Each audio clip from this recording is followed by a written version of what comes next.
How you doing, Mike? Good, how's everybody? Mike, how are you? Doing good. Feeling good? Good.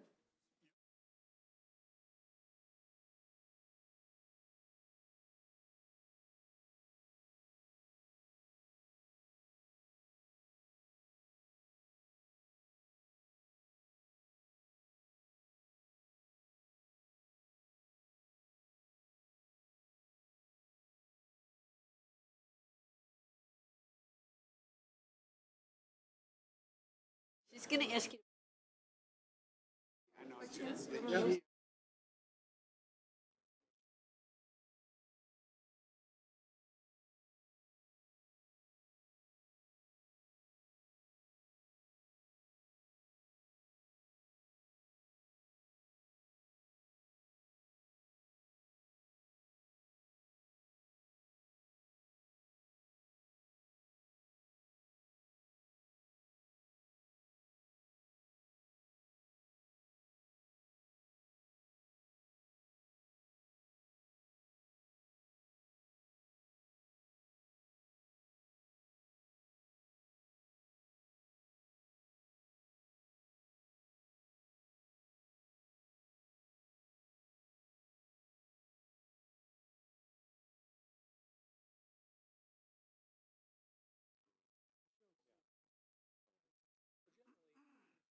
Welcome, everyone, to the regular scheduled meeting of the Charter Township of Washington Board of Trustees. Today is Wednesday, March 4th, 2026. If you'll all stand and please join us in the Pledge of Allegiance. Pledge allegiance to the flag of the United States of America and to the republic for which it stands, one nation, under God, indivisible, with liberty and justice for all.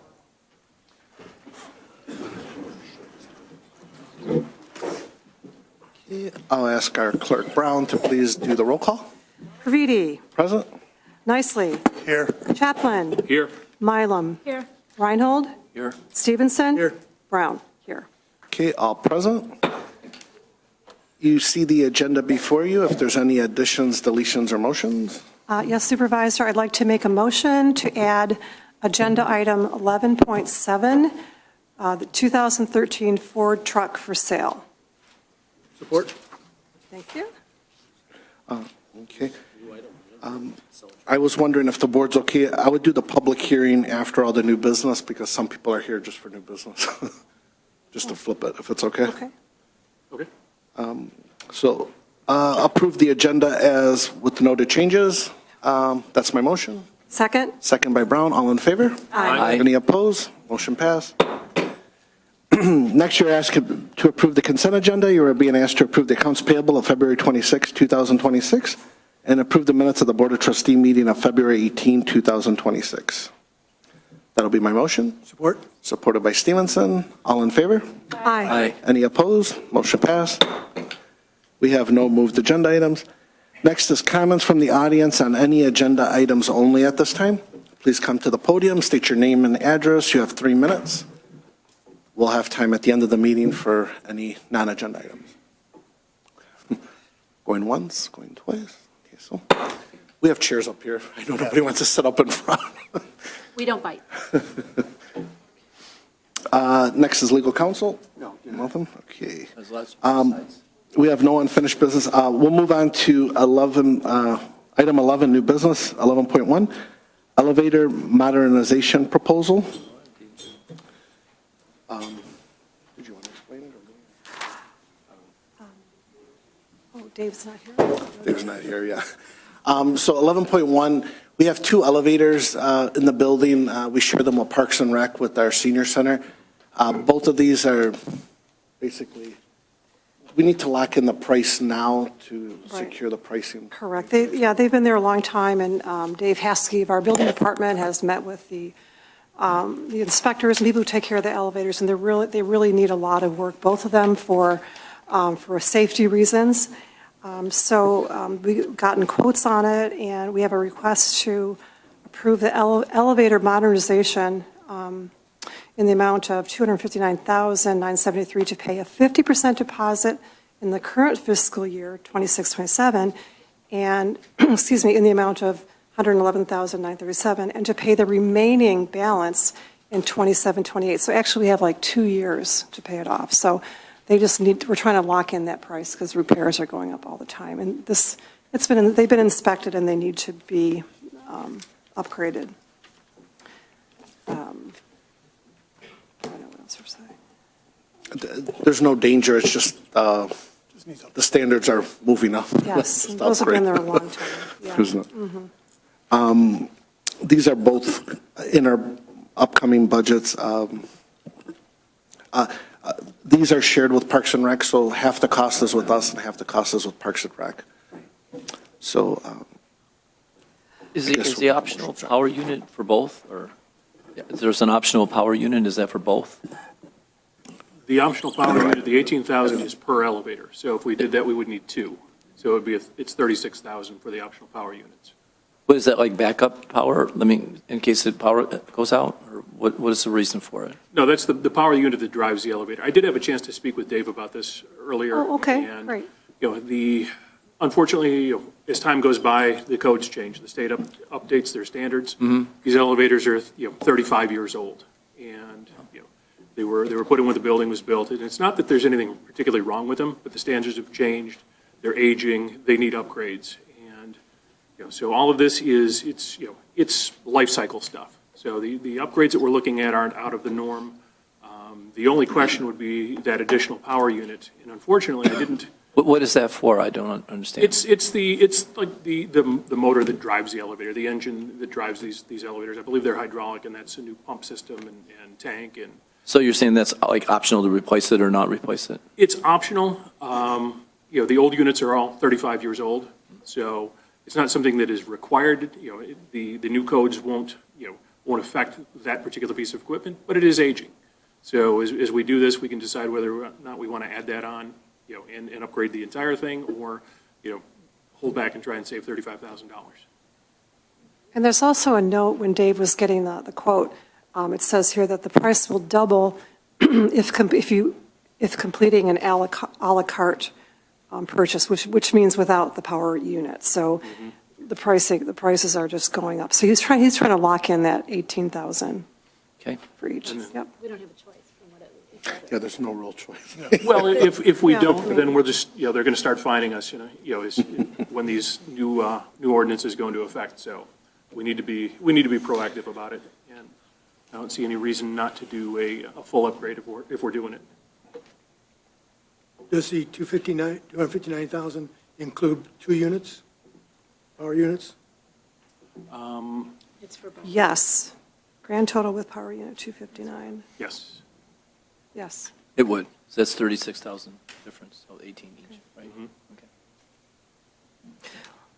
Well, I make a motion to request to approve the elevator modernization proposal, including the optional power unit, in the amount of $259,973 to pay 50% deposit this current fiscal year, 26-27, in the amount of $111,937, and pay the remaining amounts in the 27-28 fiscal year. Support. Okay, motion by Clerk, supported by Stevenson, to approve 11.1. Roll call. Brown, yes. Stevenson. Yes. Reinhold. Yes. Mylum. Yes. Chaplin. Yes. Praviti. Yes. Nicely. Yes. Okay, motion passed. Next is 11.2, amendment of the Clifton Corners PUD agreement, Yates View Estates. So if they come to the podium.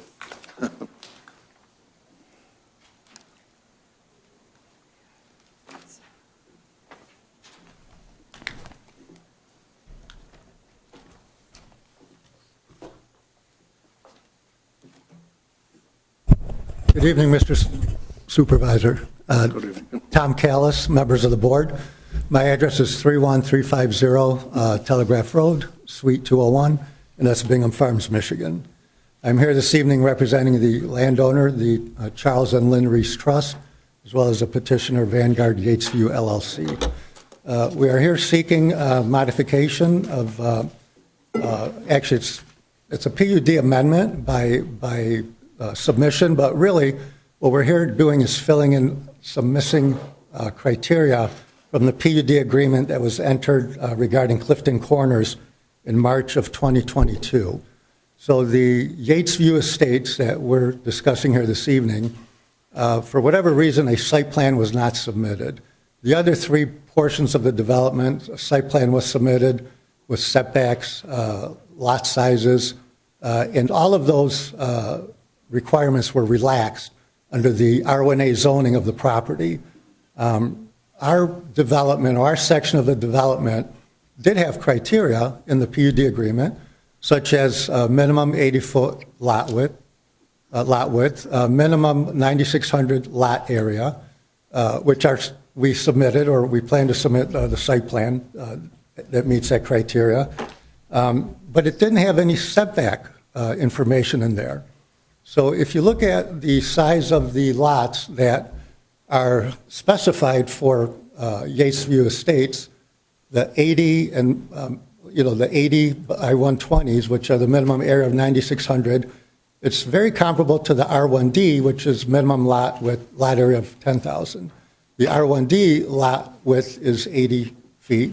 The R1D lot area is 10,000. We're at 9,600, which is what the PUD criteria mandated for minimum size. So what we're trying to do is deviate somewhat from the R1A setback requirements in order to allow us to develop the property with the 80 by 120 lot sizes, and to allow for a side yard setback instead of 15 feet to go to 10 feet, and for a rear yard setback instead of 40 feet to go to 35 feet. That is consistent with R1D, with your R1D zoning. We believe it's consistent with what the intent of the PUD was. It's consistent with other developments in the area that have been approved by the township, some with larger lot sizes and even smaller side yard setbacks of 7.5 versus the 10 feet that we're even requesting. We did submit a letter, or my letter, of February 4 of 2026, which should be in your packet. I don't know if you've seen it or had a chance to review it.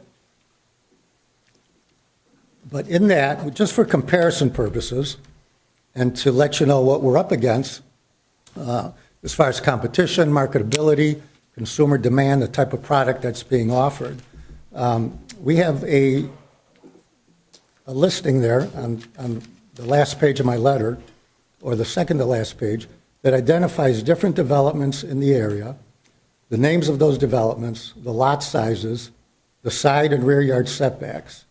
And as you can see, if you look at those developments, there are approximately 9 that we listed, and there's others also, but these were in the near vicinity surrounding areas. They all have, the largest side yard setback is 10 feet. Some of them, as you can see, have 7.5 feet side yard, with even larger lots. So what we're trying to be is not only be consistent with what I believe was the intent of the PUD by specifying, minimum lot width of 80 feet and minimum lot size of 9,600, which again is so closely aligned with R1D.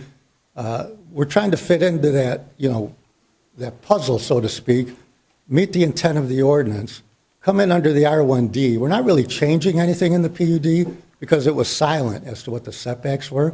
But when you look at everything else that was specified for Yatesview Estates, it's true, so consistent with the R1D that it just, makes sense, and we presume that that's what was intended, and that's what fits. To have, 80-foot lots but require R1A setbacks is inconsistent with the market, inconsistent with what you've approved in the past on several developments, and inconsistent with, what the PUD is. Within our PUD development, there are different lot sizes. for the population, for the consumer. For example, Clifton Farms was approved for 56 sites, and those are 60 by 110 lots, or 6,600 square foot lot area.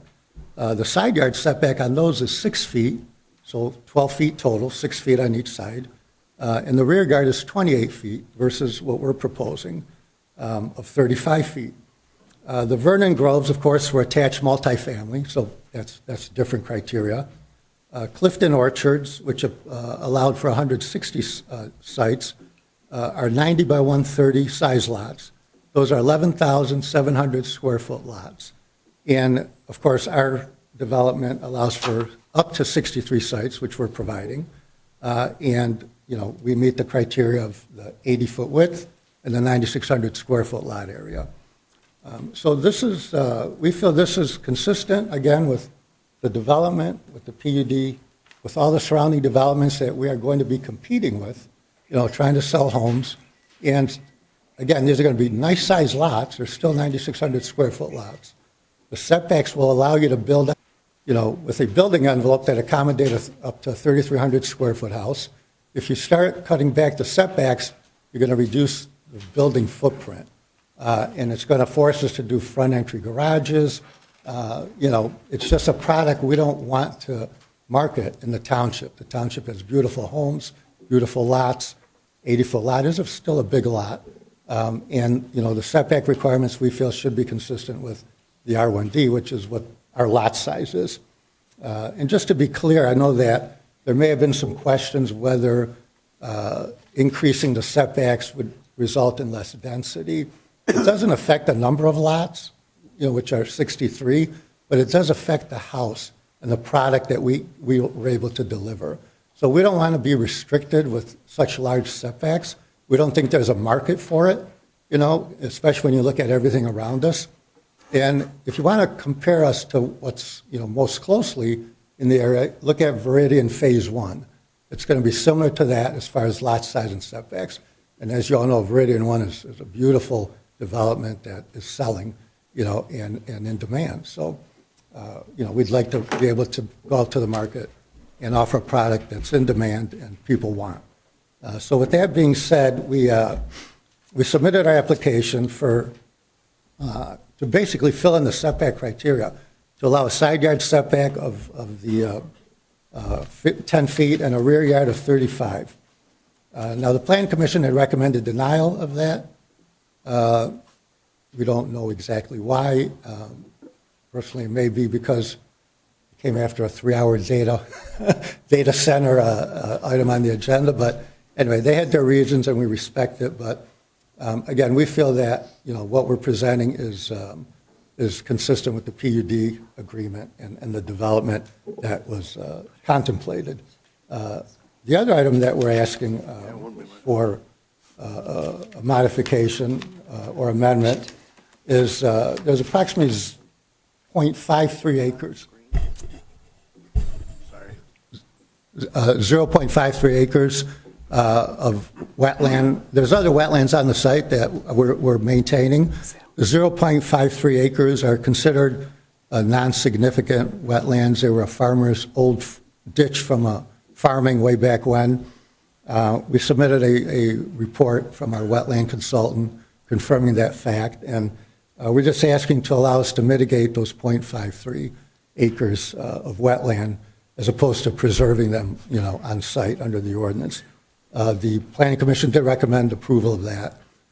And Spalding DeDecker, your planning consultant, did provide their letter of February 17, 2026, and they went through a thorough analysis and review of our proposal, and they actually recommended approval of both amending the amendment to reduce the rear and side yard setbacks to what we are requesting, and also to mitigate a half acre plus or minus of the regulated wetland on site. So with that being said, we would ask the Township Board to kindly consider our request, allow us to come in and amend the PUD agreement to fill in that missing setback information. And if there's any questions, my client is here, my engineer is here also. We're more than happy to answer those. Thank So you. did you agree to the R1A standard when the PUD, did you agree to that in the beginning? We weren't part of the initial PUD.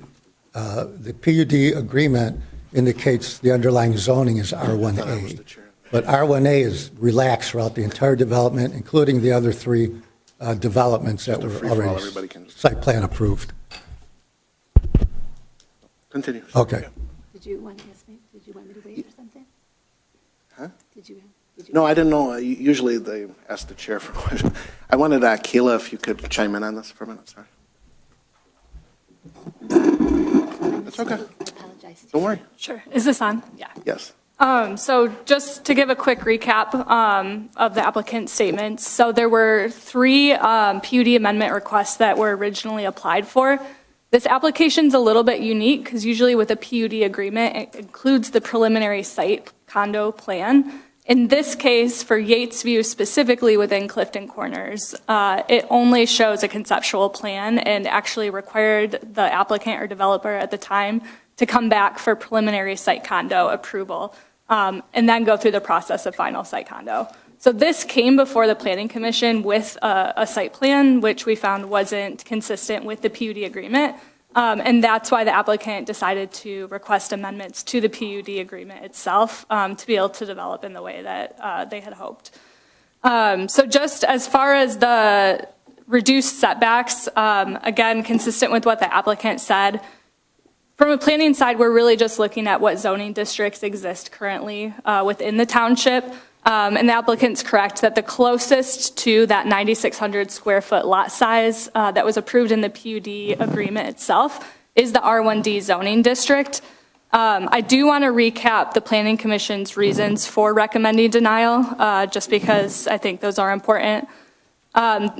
Really, the Commission's reasons came down to the fact that extensive public discourse had informed that original Clifton Corners PUD agreement, including the language that specifically states that other than the specified lot size and lot width, Yates View Estates should be subject to the R1A zoning district regulations. They also felt that the larger setbacks were desirable for privacy and view sheds, so the appearance of open space, even recognizing that the setbacks themselves don't change the density. So that's the main consideration on the R1A versus the R1D zoning, particular to that specific PUD amendment. On the issue of mitigation of the regulated wetlands, the ordinance states right now that if significant wetlands, and that includes state-regulated wetlands, exist on the site, those are to remain, and there has to be a greenbelt buffer around those wetlands. However, in this case, because there are a couple of drains that run through that site, every wetland on the site is considered significant. They're all within that 500 feet buffer. They did submit a wetland report to the Planning Commission that contained information talking about the reasons that those are really deemed non-significant wetlands. And that has to do with the lack of diversity in plant species, a lack of woody vegetation, a presence of invasive species, particularly Phragmites, and then also disturbance from past agricultural activities. This land had been disturbed in the past. The Planning Commission really didn't have any objections to that, and they recommended approval of that PUD amendment request. The only other thing I wanted to touch on for the board's consideration, we had included 8 special land use criteria in your letter that you can use when you're making this decision and discussing. However, because this is a development agreement, it's really up to the board whether they want to move forward with those amendments or not.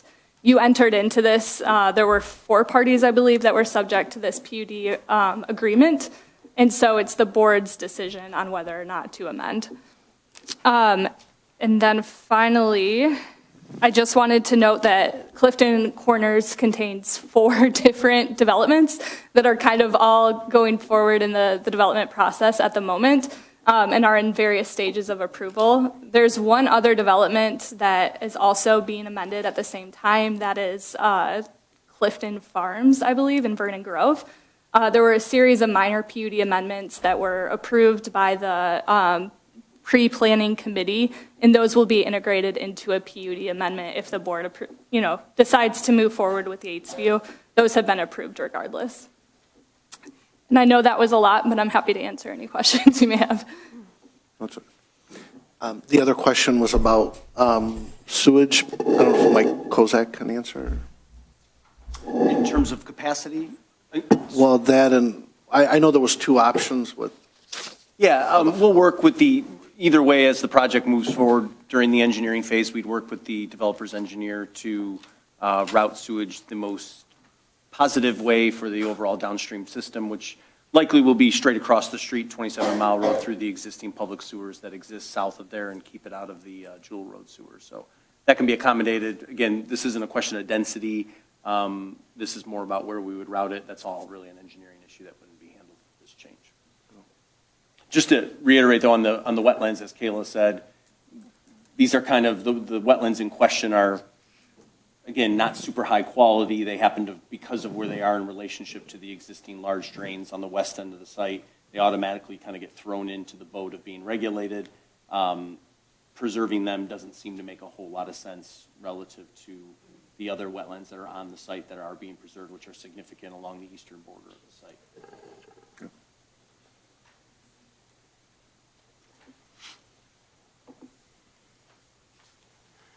You have any This- questions? Yeah, Go ahead. I do. I have a couple of questions. So I'm kind of curious. The lot sizes that they chose to do, okay, we didn't force them to do 80-foot lots, right? That's the absolute minimum size they could do, right?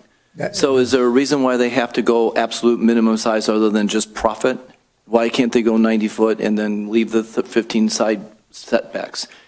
I was elected, I think in part because people in Washington Township don't want high density. They want space. They want space between the houses. They want less road traffic. They don't want overcrowded schools. They don't want the builders to come in and maximize the absolute maximum use of the property. And I'm just curious, if they can't fit the houses on the lots that they want to build, why do they make the lots so small? Why not just go to a 90-foot lot? Well, so to answer your question, Trustee Reinhold, the reduction in setbacks does not affect density at all. No, the rear setbacks don't, but the side setbacks do. No, they do not. You can still get to 63 lots. If you make them 90 feet wide? You just, well, we're not, if you make them 90 feet wide, then you're competing with Clifton Orchards in the same development, which are 90-foot wide. Are you saying they can't compete? It's, I mean, I think, see, the whole intent of a PUD, as you know, by ordinance and by statute, is to relax the underlying zoning district requirements to allow flexibility. So when you look at Clifton Corners, as far as the development in its whole, you have mixed uses, all residential, but mixed uses. You have the multifamily attached condominiums in Vernon Groves.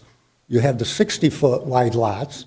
If you want to build a smaller house, you know, and there's a market out there for that. You know, you choose to go to Clifton Farms, and there's 56 sites. You know, Clifton Orchards, as I indicated, is 160 sites versus our 63, and they're 90-foot wide lots. And we are suggesting, you know, because criteria was put in there, and again, it's minimum, but why would, the agreement has 80-foot minimum width and 9,600 square feet minimum lot area. That is your R1D district. So it only makes sense from a planning standpoint, from a marketability standpoint, and from a product that can be offered. A PUD is not meant to have components that compete against each other. And so that's why, you know, you have your 90-foot lots, you have your 60-foot lots, you have your multifamily attached, 80 feet, you know, as we propose, is what makes sense. And, you know, both from a planning, you know, and a zoning perspective, you know, even though the underlying zoning is R1A, the whole idea of a PUD is to relax the ordinances and relax the requirements. You mentioned there's other subs where they're similar in situation that you're discussing as far as side setbacks. And just make a point, that was a different board and a different day. Well, So it's every different board here. So just because some other previous board decided that it was okay to make highly densely populated areas, that's not necessarily what this board is looking for. Understand, but at the same time, you know, you can't restrict the development to where it really can't compete with what's in the township. Well, I don't believe in the that if they made the surrounding last area. 90 feet, they couldn't compete. That's just a profitability issue.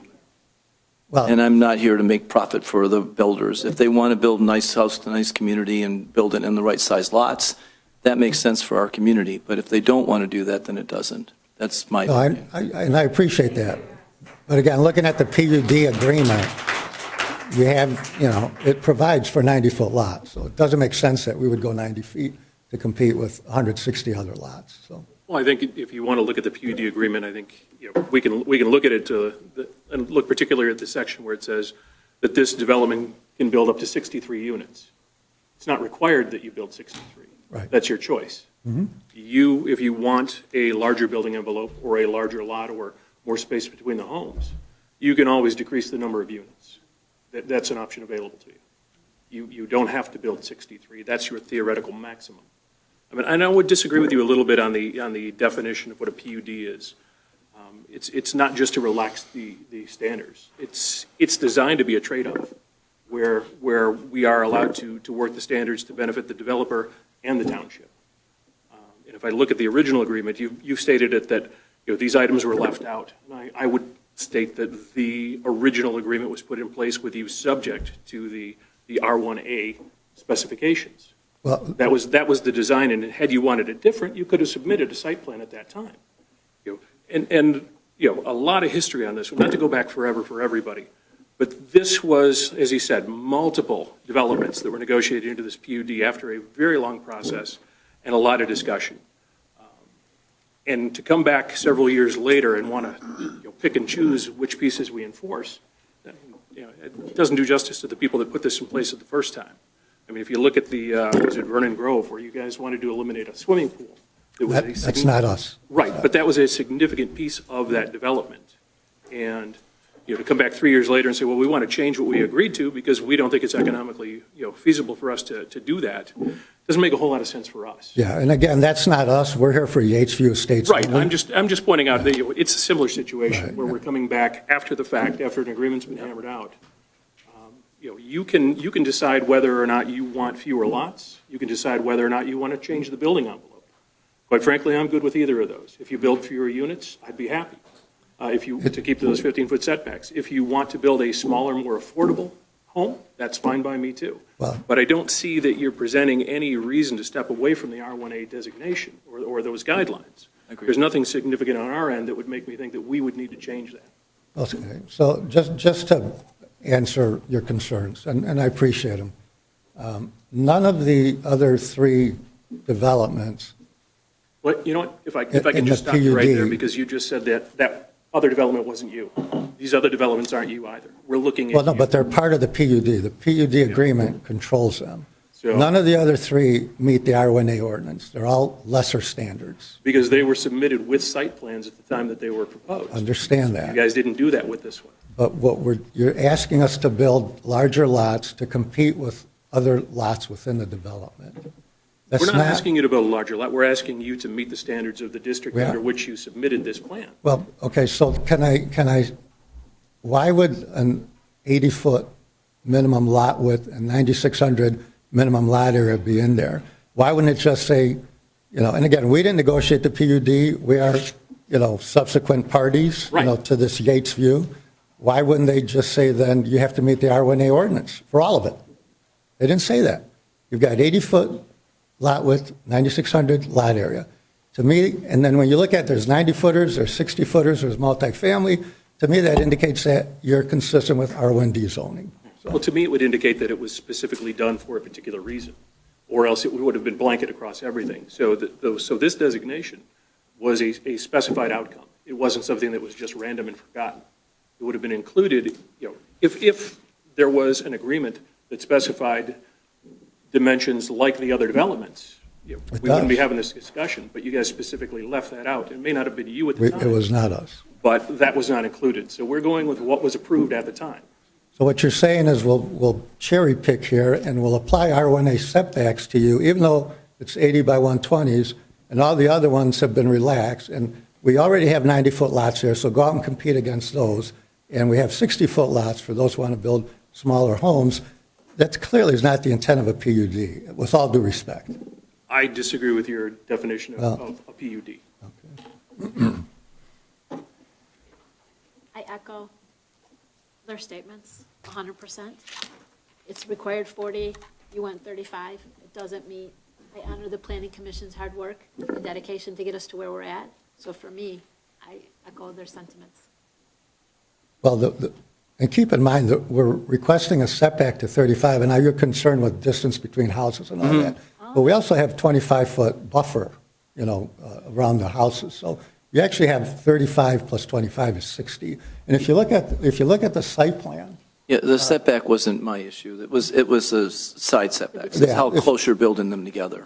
And again, 10 feet, You seem to ignore that. I mean, you keep focusing on the rear setback. I'm focused on the side setback. even the side yard, 10-foot side yard, 20 feet between houses is not unusual. And, I mean, look, you've approved. It is in the majority of Washington Township. It is not. The township has approved 9 developments cited in my letter with 10. Yeah, those were a different board and a 10 different day. feet or less side yard setbacks, okay? And even larger lots. So you are restricting this. If you mandate 15-foot side yard setbacks, 30 feet between houses, this property will never get developed, it can never be marketed, it can never sell. It just won't sell, I think okay? most of the people here wouldn't be too upset. Most people probably wouldn't be too upset, so. So okay, well, No, we're just- you're entitled to your opinion, but, All we're asking you to do is meet the specifications of the plan as it was submitted. we have. you know, We're eight- with the setbacks that were in place at the time the agreement was made. The PUD is silent as to setbacks for Yates View. Well, does anybody have anything else? I don't have a problem with the wetlands. The wetlands are, I know this property and No, for, whatever Eagle lets you do is fine. well, with regards to the wetlands, we call them wetlands. It's a farmer's ditch that runs Yeah. across the property. It It's was an not- old irrigation. It's not a canal. real wetland. It's not a real wetland. Mitigating it doesn't cause any, there was, our ordinance and Eagle, there was some issues with the language that made it a little more difficult perhaps than it needed to be. But I don't think the PC didn't have any issue with the mitigation. It doesn't significantly affect anything, and quite possibly the property wouldn't be developable without mitigating it, so, we're good with the wetland mitigation. And again, just keep in mind, your planning consultant recommended approval of all the items we're requesting. It's consistent with the PUD agreement. It's consistent with what's the other developments within the PUD. It's consistent with all surrounding developments, with the township, the type of housing product in the township. So Again, we would with all ask you due- to with take all that due into respect- consideration. With all due respect, Kayla does a great job. She works for us. These people out here we work for them. Sure. Thank you, Mike.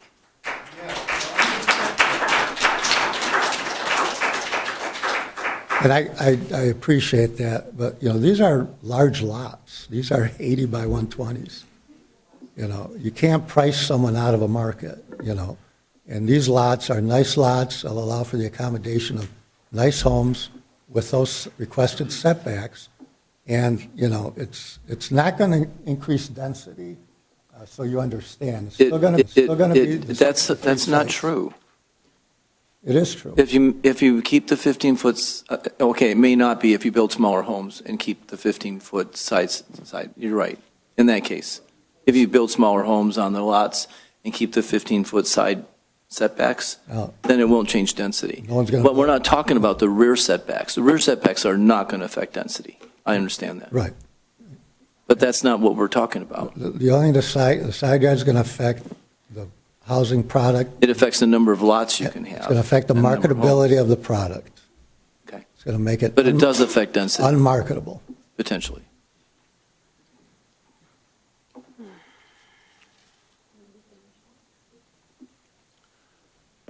Any comments from anybody else? No, I'm frustrated because every sub, it's like, we need to be consistent. I hate these back and forth. We got subs with 10 feet, 5 feet, 15 feet. We need to be consistent. It's getting very old, these back and forth, and I'm frustrated myself with. Me and Mike are the only two that were here when this guy, we were the ones we voted against this to begin with. And again, it was prior board members, they overvoted us and put it in. We're dealing with it now, but I'm just frustrated. We have subs that don't follow this and some subs that do.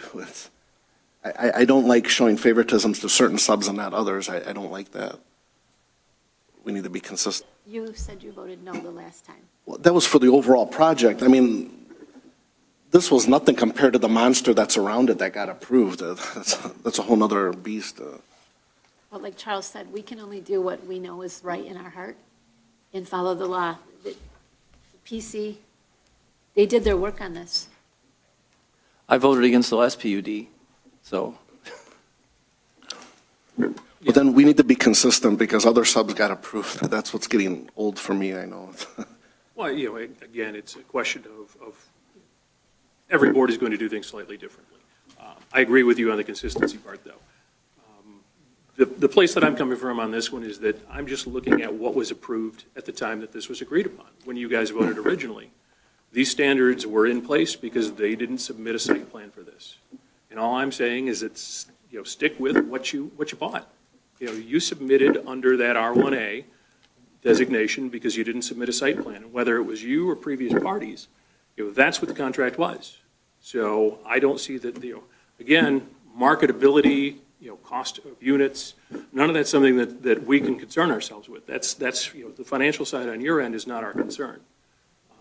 I'm just looking at being consistent and saying, let's stick with what was originally proposed. Let's not change horses midstream. Come back 3 years later and start amending agreements that we weren't originally parties to. So Trustee Chaplin, how did the original, well, you weren't there, the original PUD get approved without a site plan? Because we were outvoted, they voted for this. That doesn't without it. even make sense. That's why those people No aren't there site, anymore. no site plan? Oh, my gosh. Good. Oh, my Yeah, goodness. but it seems like this was part of a bigger project, and even a part of that project was trying to change everything just recently, right? I mean, that was the apartments with a pool and all that stuff. They were trying to change theirs. It seemed like each part of this is trying to say, yeah, you got this approved as a whole project, and then everybody's trying to pick it apart and change each part of it, and all of a sudden it does start to not look anything like what was originally approved. But we're not changing anything. We're filling in the blanks, basically. We have 80 by 120. Well, I don't think that That's in the 15 PUD puts- agreement, 80 by 120, 9,600 square feet. Which is the absolute minimum size lot you could do. It's in there for a reason, 80 by 120, 9,600.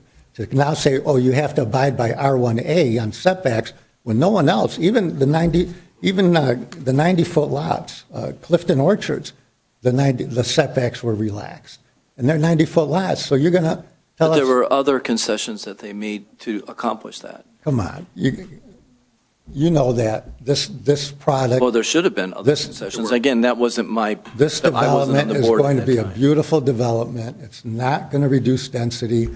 If someone wants to come in with less setbacks, they're more than able to do so, okay? If they want to build a smaller house, have more room, between their neighbors, distance between their neighbors, they have the flexibility to do that.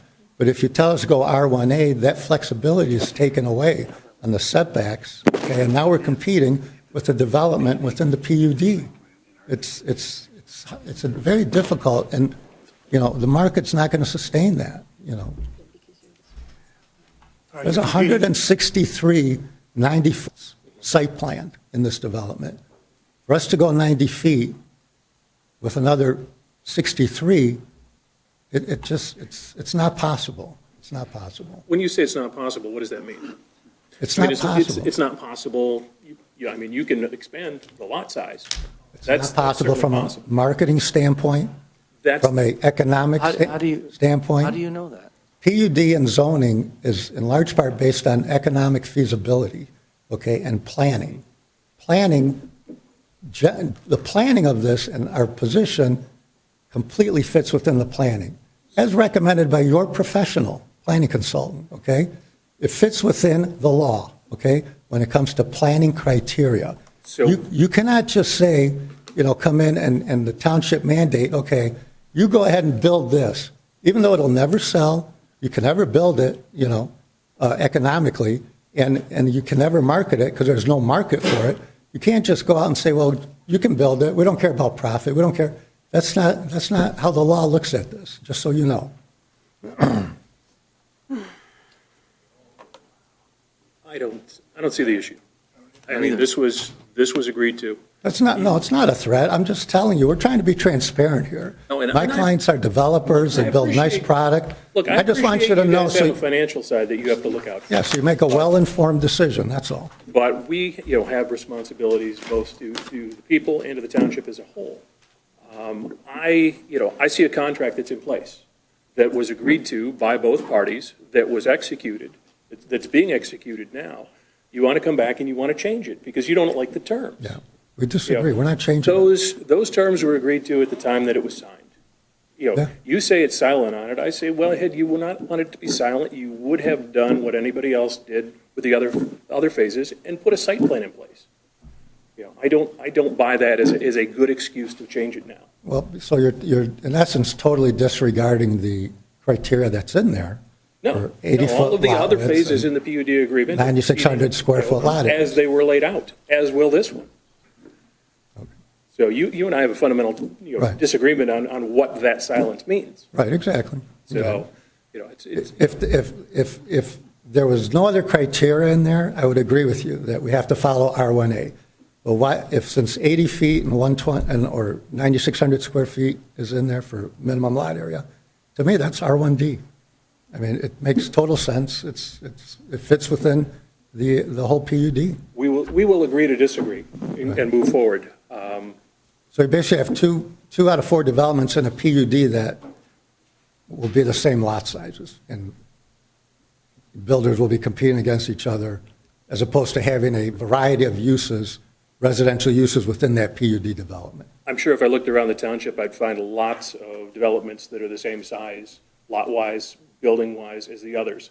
I don't see that as a barrier to marketability. Now, Michelle, to point to you, she's a realtor, has been for decades.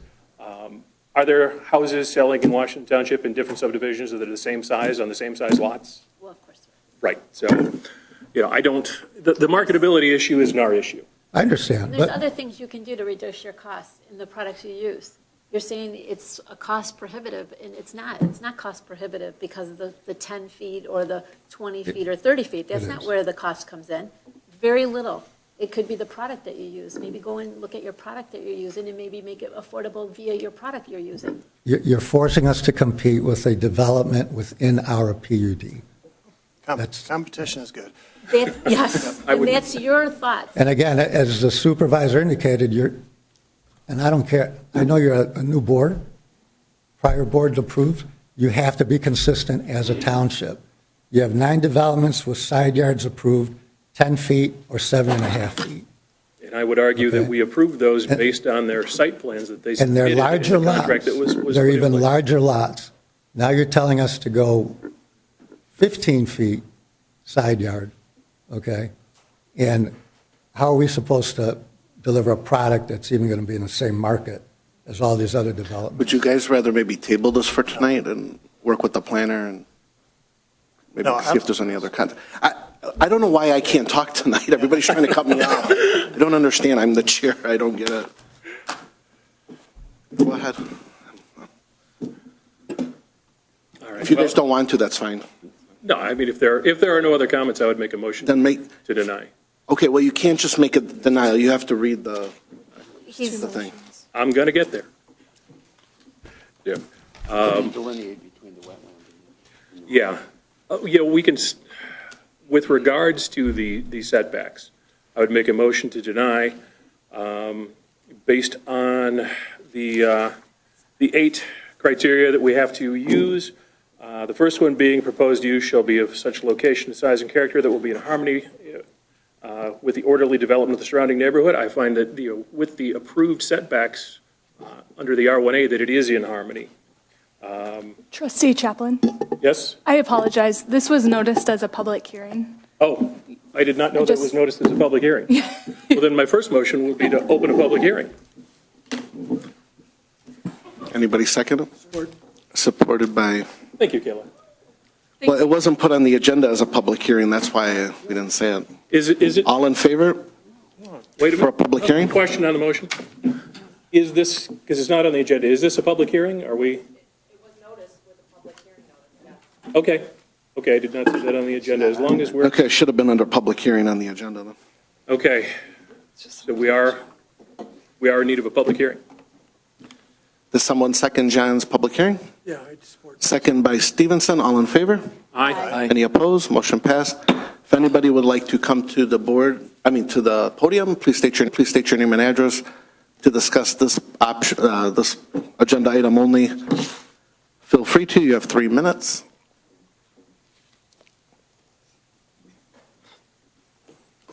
Going once. My name's John Charlo. I live at, I'm sorry, Reed and Romeo Plank Road. Just a rhetorical question. Didn't Polargis submit when they submitted their application, did they have a plan? That's it. Thanks. No, they didn't have a plan. They didn't have a plan? They didn't have site plans. Okay, anything regarding this public hearing on Clifton Corners PUT agreement on Yatesview Estates? Going once, going twice, okay. Make a motion to close public hearing? Second? Seconded by clerk, all in favor? Aye. Any opposed? Motion passed. Any other closing statements before we make a motion? I don't know, we did a public hearing, I don't understand. I withdrew the original motion, a motion for a public hearing now. I don't know. You know, were you going to, I don't know, he came back to the podium, I don't know if he had a closing. Oh, statement or no, not. I just, You in don't? Okay, so go ahead, John. case there's any questions or follow-up.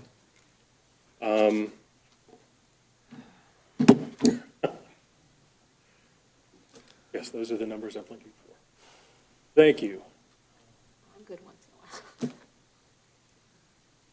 while. Okay, motion to deny request number 1 is outlined in zoning ordinance under Article 3.0 zoning district section 3.1 3R1A development standards for deviations from the building setbacks with individual home sites and not allow a 10-foot setback, yard side setback, and not allow a 35-foot rear yard setback as requested by the applicant Vanguard Yatesview Estates LLC for the Yatesview Estate development located at parcel number 24-04-26-300-004, which is part of the Clifton Corners Plan Unit Development.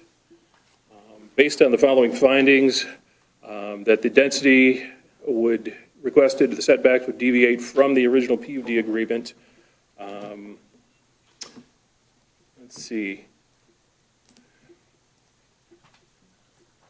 Yeah, it's important to, let's see. I don't think the section number 2 is particularly pertinent. 3, the proposed use shall be designated as to the location, size, intensity, layout, and periods of operation to eliminate any possible nuisance emanating therefrom. Smaller setbacks, I would believe would lead to more opportunity for nuisance, also have some impact on the firefighting ability with closer spaced units. Can I just interrupt? Are these, We're in the middle of a motion. are these opinions or actual, you have data to support all these reasons? I didn't say he could. Everybody's just talking tonight, like nobody's any decorum right now.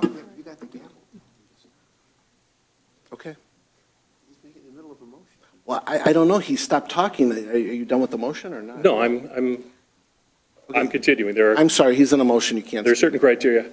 Okay. So to continue, the proposed use shall not cause substantial injury to the value of other property in the vicinity. I believe that,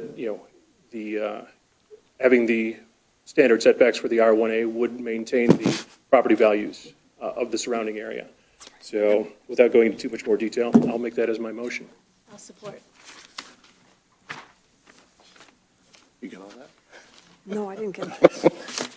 We'll bring you up to speed on it. I'll give you Okay, so that's a motion by Chaplin, supported by Mike.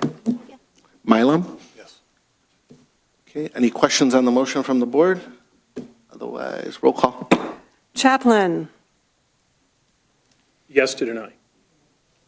Yes. Mylum? Yes to deny. Yes, okay. Reinhold? Yes to deny. Stevenson? Yes to deny. Nicely? Consistent with the first POD, yes to deny. Praviti? Yes to deny. Brown, yes. Hey, Sorry. thank you. Motion was motion was passed to deny. Is there a second motion? There's We need to do We a have a motion second motion on the for the wetlands. wetlands. So, I know, go ahead, make the motion on the second. I'm sorry. No, I'm not. Making it short. Is someone else going to read it? You've got the numbers up there, I'll read it again.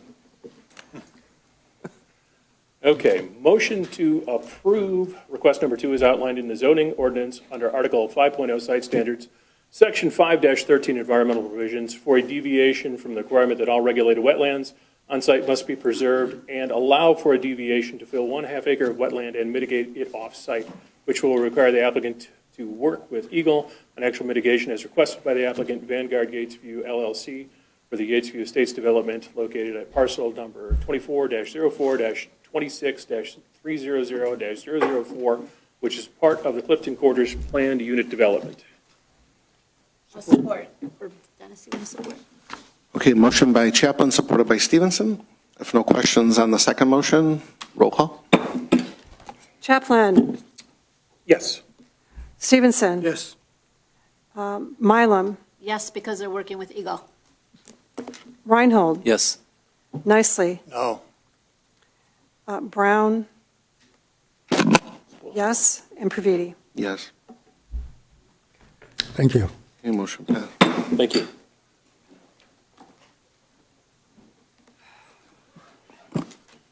Next is 11.3.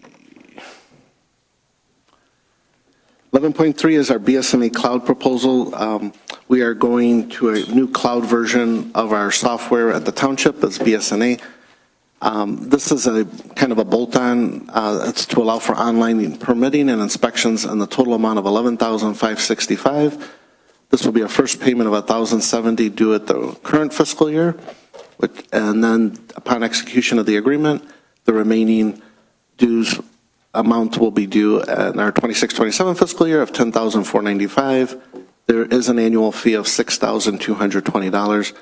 The reason of this, this will be added on after we go live in April, was that 3rd or 4th? 6th. 6th. Go live date is April 6th, right? And this will help the building department, more online features and more expedite. And it's an add-on feature. We'll add this probably a month or two after we go live, if approved. This has worked really well in other communities that are on the cloud and helps streamlines the process. Over the last few years, we've actually seen a decline at the counter. We've done a lot more online forms. It's really helped reduce, but this will get us that final, over the final yard there. So I'll make the motion to approve everything I just said, to request for the BSN Cloud proposal for an online permitting inspections in the total amount of $11,565 with the payment as listed with an annual fee of $6,220. Oh, Mylum, okay. Supported by Mylum. Any questions from anyone on this? This is awesome. It's good. Yeah, so it's good stuff. If no questions, roll call. Praviti? Yes. Mylum? Yes. Brown? Yes. Nicely? Yes. Stevenson? Yes. Reinhold? Yes. Chaplin? Yes. Okay, motion passed. The next two items are 11.4 and 11.5. During the midterm elections, we've always done, during the primary elections, there's the ballot proposition to renew our ambulance and advanced life support services, the ALS, as well as ballot proposal for the police protection, our annual, every 4 years as well for police protection by the Macomb County Sheriff. The first one is a resolution 2026-03 to put the ballot proposition of ambulance and ALS support services on the August 4th election. Is that the right Yes. date? That'll be my motion. Support. Supported by Chaplin. Any questions or discussion? Otherwise, roll call. Praviti? Yes. Chaplin? Yes. Nicely? Yes. Mylum? Yes. Stevenson? Yes. Reinhold? Yes. Brown? Yes. Okay. Next, again, is similar in feature. It's for our police protection for the annual renewal, not annual, sorry, every 4 years. This is to put on the ballot on August 4th, 2026, Resolution 2026-04, to approve the ballot language that's in our board packet to put it back on the voters on August 4th. That's my motion. Second? Seconded by Clerk Brown. Any questions on this motion? Otherwise, roll call. Pravidi? Yes. Brown? Yes. Nicely? Yes. Mylum? Yes. Chaplin? Yes. Reinhold? Yes. Stevenson? Okay, motion passed. Next is 11.6. This is a unique one. It's a resolution 2026-05. We do have a representative here, Katie Gordon. She's the area manager of public affairs for waste management. In Lennox Township, they have a solid waste management plan to extend the current site they have there. They are requesting county commissioners have to approve it, and a majority, I believe, of the 27 municipalities. So they're asking all of the communities to basically pass the resolution, but I don't know if you want to explain it better. She's here to answer any questions from the board. Sorry. Yeah, no, Sorry. thank you for the introduction. Is this on? Yeah, is that on? Is the microphone? Okay. Thank you for the introduction. So I'm Katie Gordon. I'm here to represent WM tonight and ask for your support of the Macomb County Solid Waste Plan Amendment to extend the life of our Pine Tree Acres landfill. Pine Tree Acres landfill is the only municipal solid waste landfill in Macomb County. So right now we have about 5 or 6 years left of life for this landfill. If that were to close, there would be no landfill in Macomb County. There would need to be potentially a transfer station for the waste to go somewhere at a reasonable speed. Your nearest landfills are quite a while away, so that's going to affect your service and your cost of disposal for MSW. If you say it's got 5 years, that's like a blink of an eye. What are the plans? Yes, so 5 years is very short. We've actually been working with the county on this issue for about 2 years now to get to this point where we are now. Once we're able to get the majority vote, it's actually we need 67% of communities in Macomb County to vote for this. The Macomb County Board unanimously approved it to come to everybody. So now we're working on these votes and getting this moving, because once we get to here, once we get those votes done, the plan will get submitted to Eagle.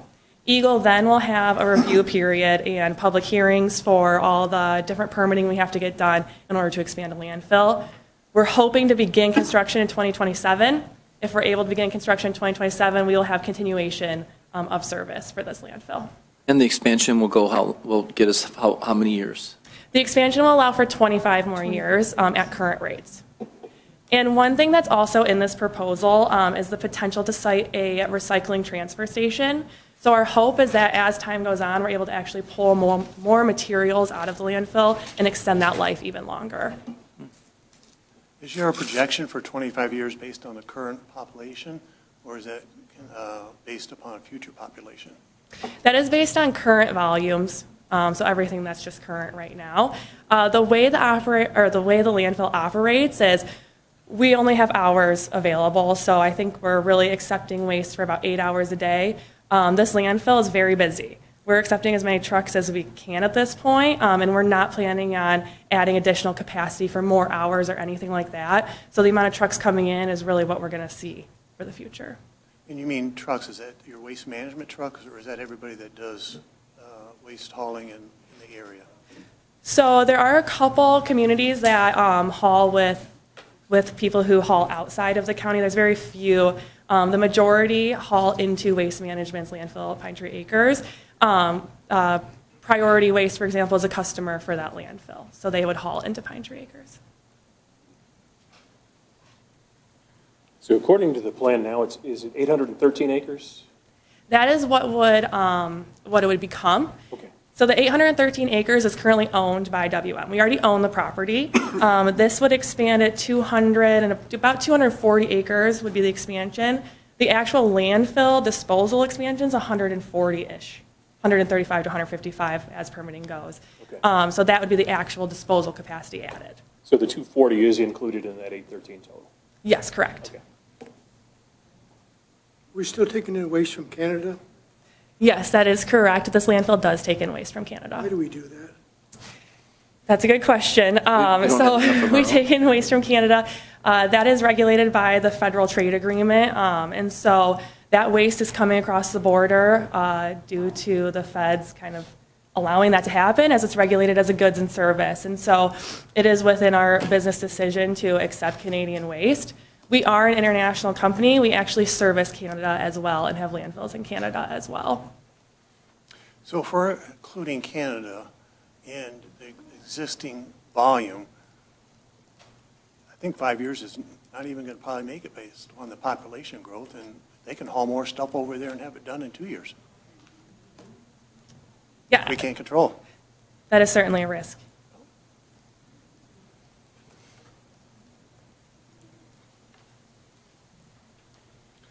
So I'll make a motion to approve Resolution 2026-05 for the Solid Waste Management Plan Amendment, Support.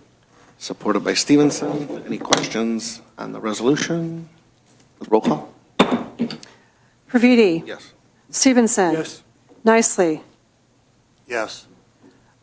Chaplin? Yes. Mylum? Yes. Reinhold? Yes. Brown? Yes. Okay, motion passes. Thank you. Can I, before you step in, can I ask how many communities have approved this already? Do you have a count?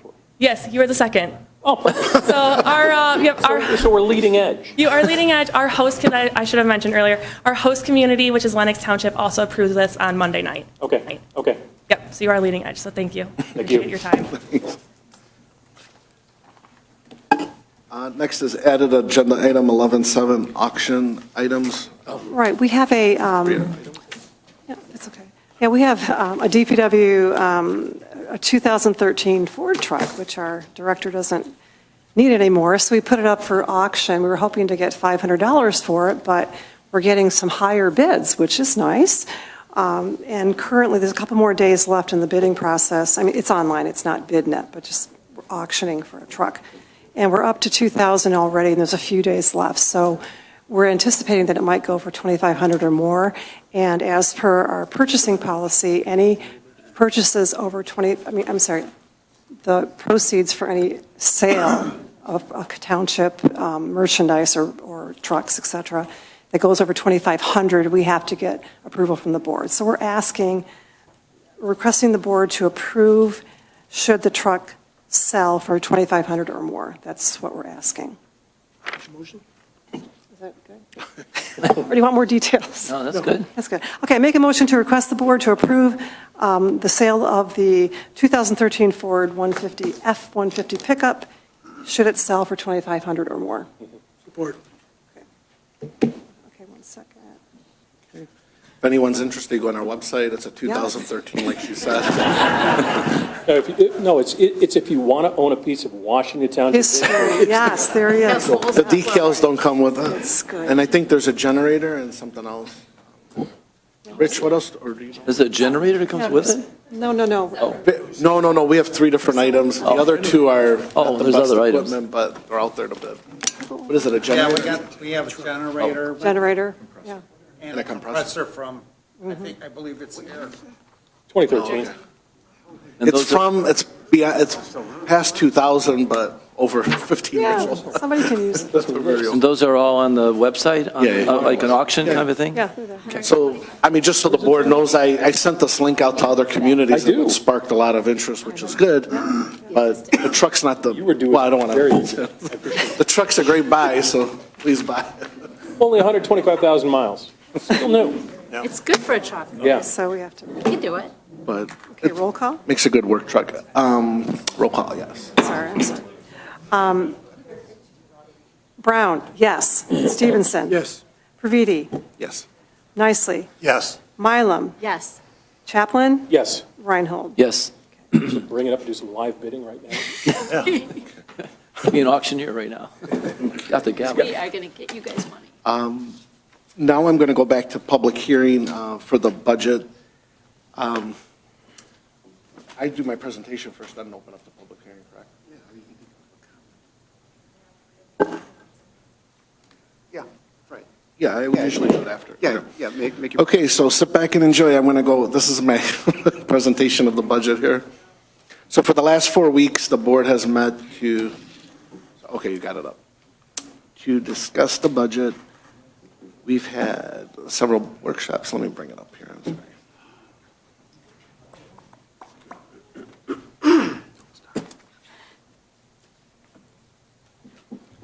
Sorry, one second.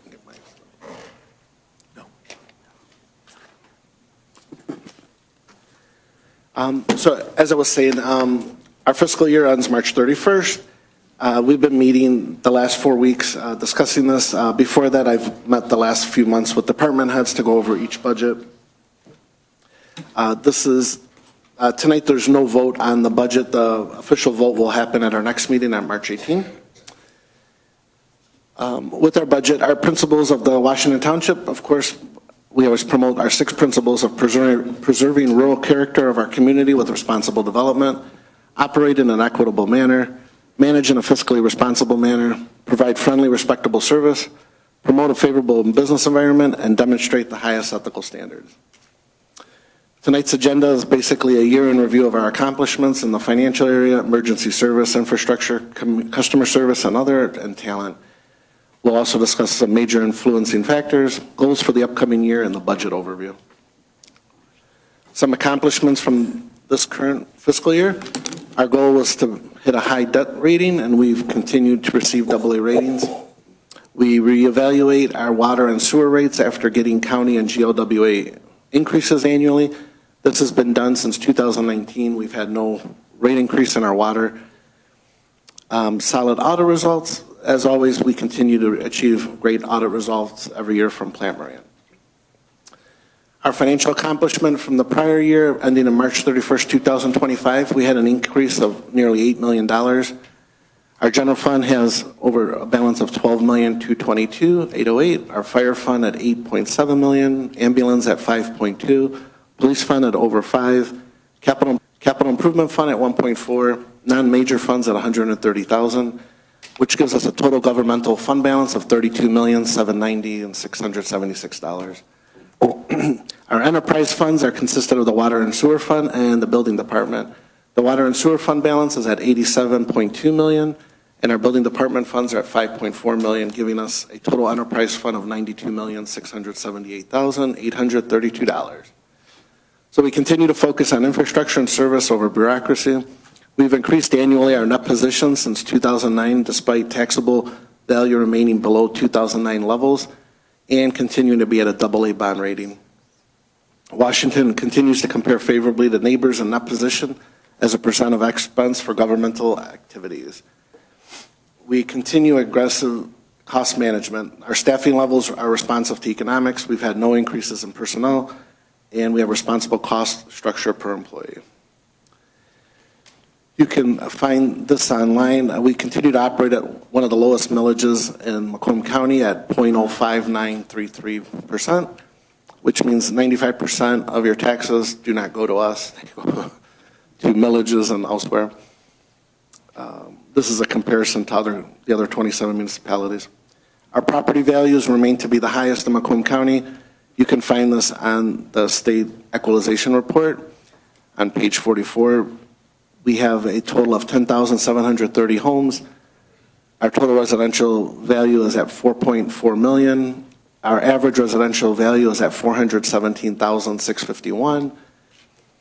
The only one that beats us is the 40 homes that are in Grosse Pointe Shores that are in Macomb County. They are higher than us. Everyone else is below us. I don't believe the 417 myself because everything I see is like over 800,000, I think, but I don't know. But positive progress on water rates. Several years ago, we set out to mitigate high water rates causing the formula that applies to all Great Lakes Water Authority customers. That was not favorable to the township. Us, along with Bruce Township, because of our distance from the facilities, our elevation, and peak usage. So we can't do anything about our distance, and we can't do anything about our elevation, but the water storage helped with the peak usage. And basically what that means, between 5 and 9 a.m. and 5 and 9 p.m. are the two highest rates. During that time, the township utilizes the water in the water tank, keeping our rates consistent.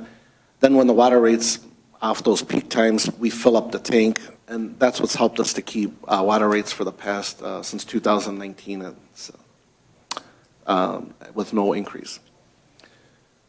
Why our water storage works for us, as you can tell by the big green area, people love to water their grass. This is the big That's why we beg people between Memorial Day and Labor Day to please not water between 5 and 9 p.m. and 5 and 9 a.m. This helps bring down this dark green area.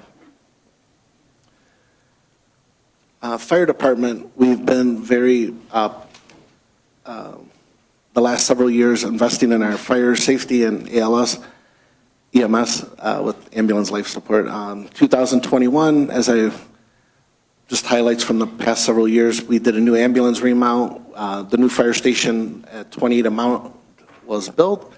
In 22, we secured 10 acres on 31 Mile, making 5 acres for a future fire station in the future decade to come, and the other 5 acres is to become the Thornton Schoolhouse Park.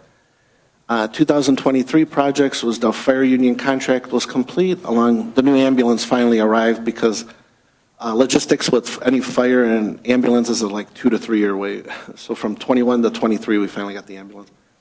In 24, our new fire truck arrived after 2.5 years. Phase 1 of the new fire station at 30 and Powell and the training center began with engineering designs per ISO. In 25, we completed, we ordered our new long lead ambulance, a new long lead ladder truck, and approved the new fire station at 30 and Powell per ISO standards. Both the ambulance and fire truck are at about a 2.5 to 3 year wait. So we had to put our name in, basically. The upcoming year is obviously the construction of our new fire station at 30 and Powell per ISO with training center along with the live burn center. And hopefully the new long lead fire truck may come in earlier, hopefully. Future projects to keep in mind is possibly the new fire station on 31 Mile in the next decade to come, and as well as updates in Fire Station 1 with the new roof and possibly new cabinets. Police as well, we continue to operate below millage on both fire, EMS, and police. In 21, we renewed our 3-year contract. At the time, we had 14 deputies and 1 school liaison. In 22, we added a traffic enforcement officer and a motor carrier officer. In 23, we added an afternoon traffic enforcement officer. In 24, we renewed the 3-year contract. This past year, we added a command officer, a mobile enforcement station. We had a K-9 unit dedicated and donated to the township. And we're also the first in Macomb County to implement the program SAVES for people with special needs. 26, we're looking at purchasing 2 e-bikes. The deputies would like to have that ability to help patrol Macomb Orchard trails periodically, some events at school games, and also patrol some of the subdivisions on areas where cars cannot get into. Commercial development that impacts planning, public works, and building. In our village district, again, the ZF, which was the former TRW, at 26 and Mound, that's almost fully complete. There's tidying up a few things. This was a big win to the township. When I took office in 20, they were going to leave not only Washington, but they were going to leave the country. After a few years of meeting with them, they've actually not only stayed, but they reinvested there with adding 80,000 square feet and combining the 2 buildings into one, giving a new facade to it, signing a 50-year lease, securing another 100 jobs to the area, and investing over $60 million to do that. The 26 mile Rite Aid, that's being split into 2 or 3 units. The rumor is Chipotle might be one of them. Washington Place, formerly known as Hampton House, that is being renovated as we speak into several multi-units there for commercial use. Newberry South, this is the property on Van Dyke behind the Rite Aid. That's going to be a 2-story building. Currently, you'll see a lot of work. In fact, for the next 2 days, there's going to be a lot of construction traffic there, so try to avoid that area if you can. They're putting underground utilities in there for this building unit. And Washington 27 multi-tenant commercial, this is the building that everyone is confused at what it is. It's just south of the cement factory. The building actually faces the Orchard Trail. The back of the building actually faces Van Dyke, but they're creating it. When it's done, it will look like a front of the building with windows and lights. But the idea is it's going to be a restaurant with patio seating overlooking the Orchard Trail. Nice. But everyone keeps calling it, well, I won't say. Get a lot of questions on that building. But each day it looks better and better, so as they say, trust the process, so we'll see how it continues. And the landscape too, right? So- Well, obviously landscape, yes. In the northern part of the township, the new Art and Jake's Retail Center, it's 3 buildings with a drive-through. This is the property just south, it was a former Dolphin Pool property, south of south of the Grubner Library.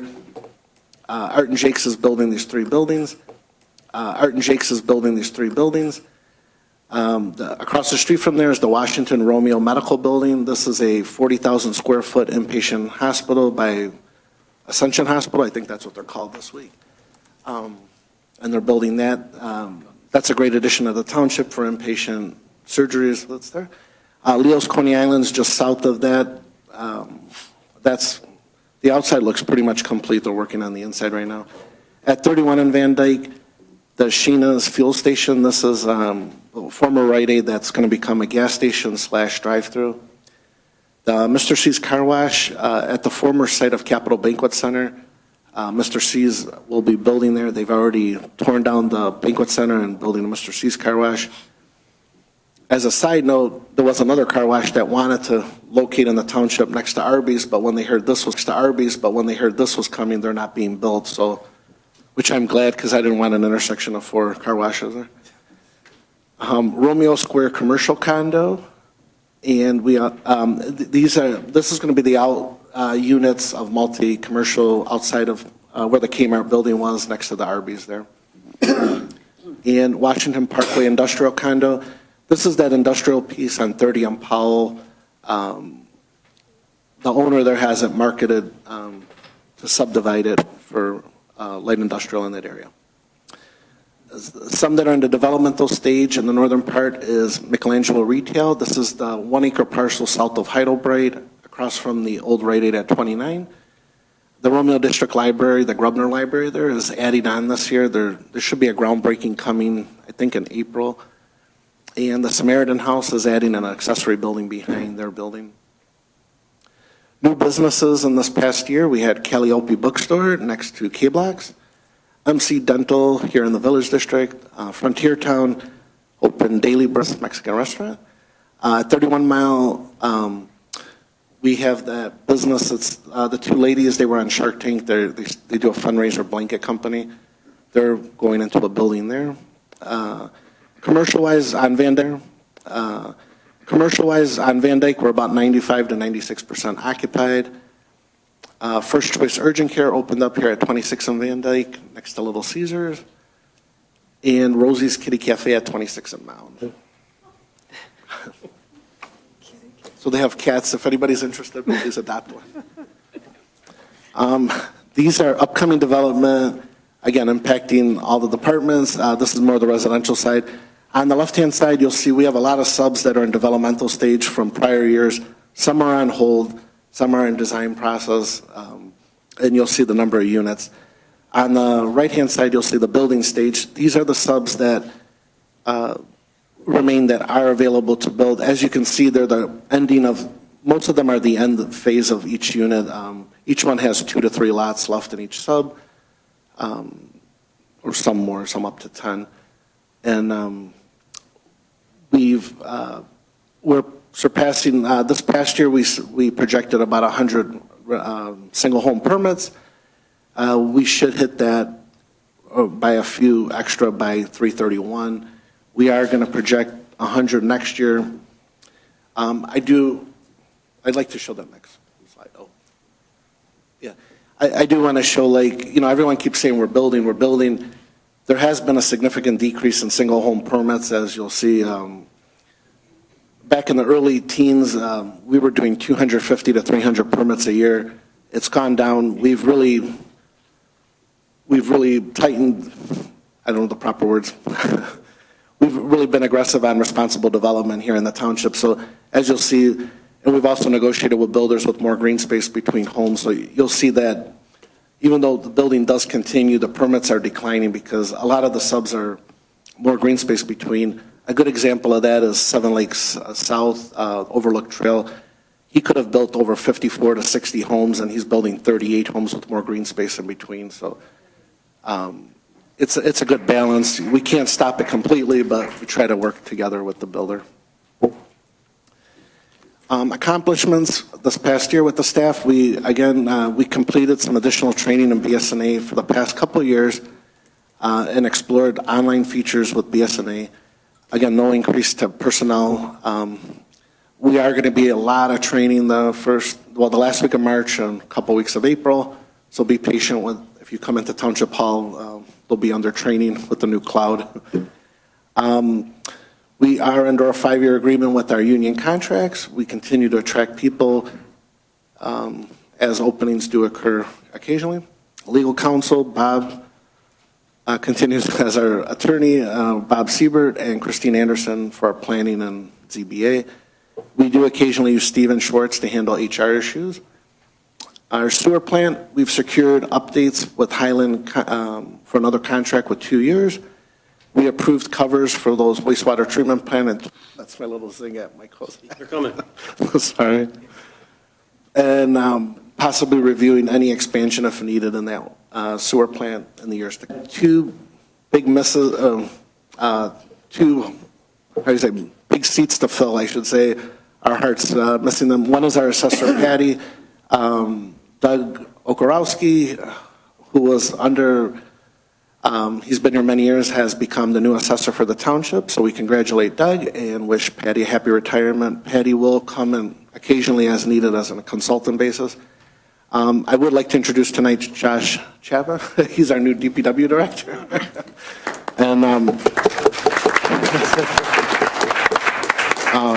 Josh has got a number of years' experience at Grosse Pointe. Rich is staying on to help transition the period, and then we'll ease him into retirement on more of a part-time basis and consulting. So thank Rich for all his years here. Committee appointments, all committee and appointments have been made over the years. We retain great talent and knowledge in all committees.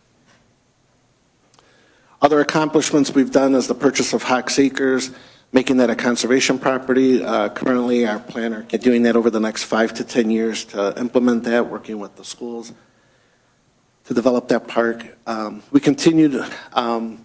We have improved Township Hall minorly, but the big things we have done is obviously the roof of this building, windows, the parking lot, now the elevators.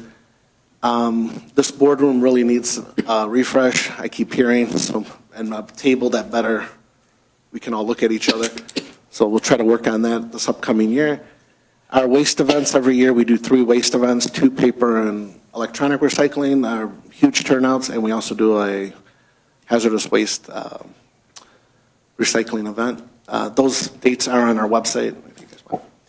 Over the past 3 years, we've added over 12,000 feet of sidewalk in our GAP program, mostly connecting with schools, trails, and businesses. And we've also received over $2 million in grants to help do this.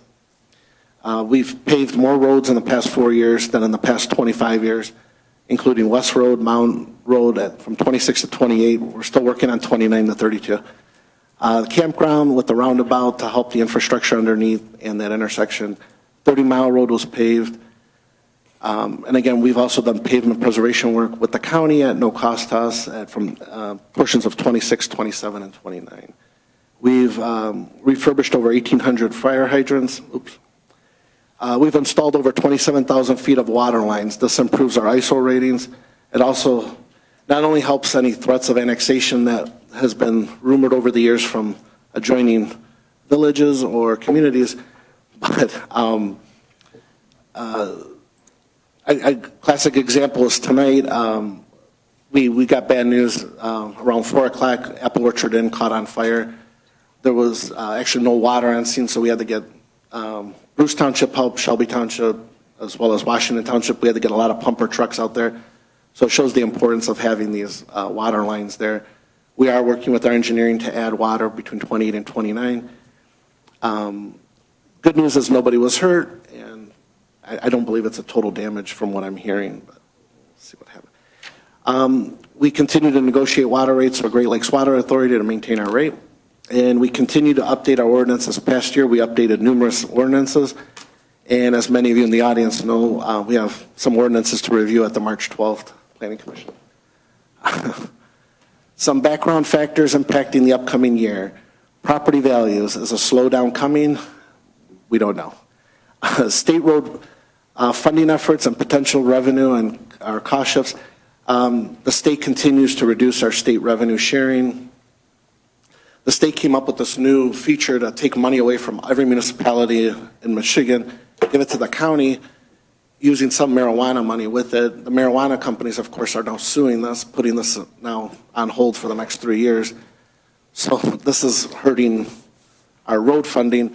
They gave Macomb County roughly $30 million, which is basically about $1 million if each community got one. And $1 million nowadays doesn't even give you a half a mile of road. So none of the communities are happy. We all lost funding, not just me, but every community in Michigan. And now the money's being tied up in possible lawsuits there.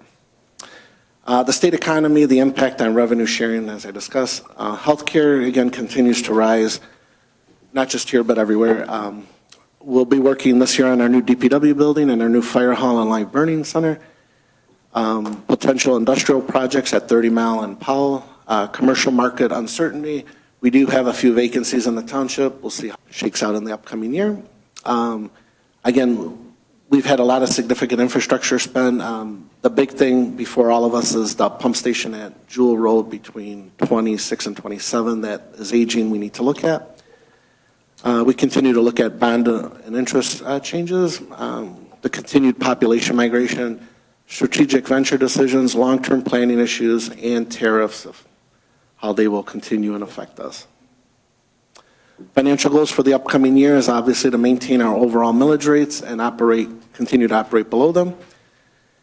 Our bond ratings to maintain, if not improve, that's ongoing. I would like to absorb the water rate for 1 more year and pass through the sewer rate increases and develop and sell off the remaining 33 acres that the township owns at 30 and Powell.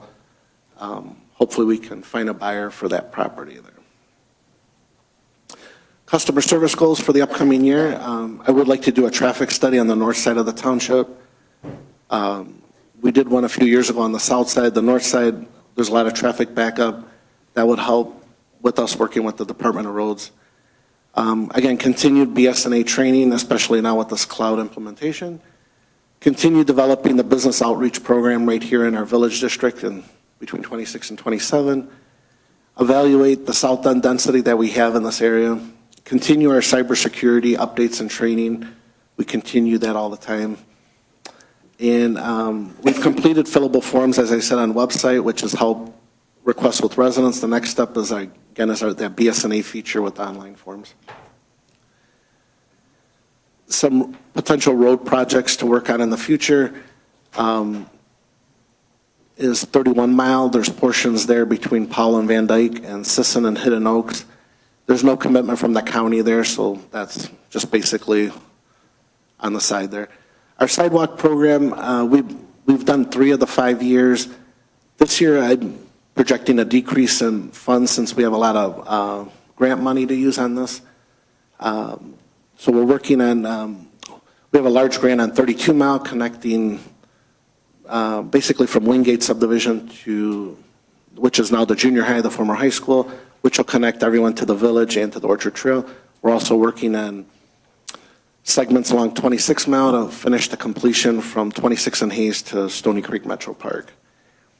Our internal drive, that's a possibility. The 33 acres we own, if we want to subdivide it and put an internal drive, those are kind of the rough cost if the board decides to do that going forward. Shaner, we've done the design costs for Shaner and Snell Road. That's been pretty much, it's complete. We're waiting on the Department of Roads if they will approve that. So that's probably a year 2 or 3 item. Annually, we do a limestone program of 3 miles. We work with the county. This is putting limestone on dirt roads to help basically keep the roads built up. It's at $35,000. It's a very minimal cost to the township. The county works with us each year on that. Cemetery innovations. Cemetery innovations we're projecting around $25,000 a year. Our clerk's office is working constantly to update the cemeteries, refurbish some of the stones, and preserving, obviously, those that went before us here in the township. Again, I'd like to do the traffic study in the north, and I just put that as a note again. Future road resurfacing is about $2 million per mile, so we need to discuss as road projects do come before us. On the DPW side, we have the forced main sewer, that's around $100,000. These are out of water and sewer funds. The new DPW building, which is currently half bonded, we may look into doing bonds for the other half. The internal road, possibly again. We're doing a meter change out. We've done about 200 per year. The remaining is about 90,000. The new hydrants were almost complete. There's about 85,000 left for this year. Again, looking into possibly putting in water from 28 to 29 mile. Our SCADA upgrade, this is a yearly fee of 50,000. The Jewel pump station, Jewel Road pump station there, that's about $2.5 million. The wastewater treatment plant tank covers, that's $125. And sewer manhole, that's a replacement program we do, it's $350,000. Some future capital projects that to help loop the system could possibly be 31 mile and 28 mile water lines for future discussion. The DPW building, we are building a new 55,000 square foot building with area to expand. The need of this was, this will be built next to our wastewater treatment plant. There'll be a drive-through window so people could pay their water bills conveniently without leaving the car. The main importance of this was vehicle storage. We have millions of dollars of equipment that just sit outside at the current building, which was basically a 3-car garage from the early 70s. The old building, however, I don't want to destroy it. We'd like to use it for seasonal items, kind of like landscape. We actually have to store light poles for different subdivisions, fire hydrants, landscaping, snow, all sorts of stuff, basically. We store there. I'd like to continue our partnership with the county drains. This is working with Candace Miller's office. We have 3 active county drains, the H drain, the King drain, and the Mount Vernon drain here. They basically, they clean out the drain. It helps with water flow and any, basically prevent any type of flooding in the area. Last year they did a portion on Yates drain, just north of 27 mile. That's successful. I presented these to the board. This is kind of the 2-year capital improvement with DPW and water and sewer, and this is the 5 and 10-year forecast, basically with that. Again, our goals with our 5-year sidewalk master plan, we've already accomplished a lot so far with connections to Hevel Elementary, Powell Middle School, and Romeo High School, along 29 Mile Road connecting to Gilcher Park, also Van Dyke portions along the business area there. Jewel Road as well in that area. The concentration, again, is mainly along Van Dyke, along schools, and the Macomb Orchard Trail. Most notably, last year we had the new bridge over the H drain on 26 Mile. This was covered by ARPA funds and some COG grant, which is making crossing there a lot safer at the expressway there. As many of you see, we have new welcome signs at Washington Township. Some of them have started. Our old signage was very outdated. This one has our township logo. It's kind of a new refresh. I'm still pushing to put something on the 26 Mile Bridge. The slides are falling. Okay, you need to go to the next slide, sir. There you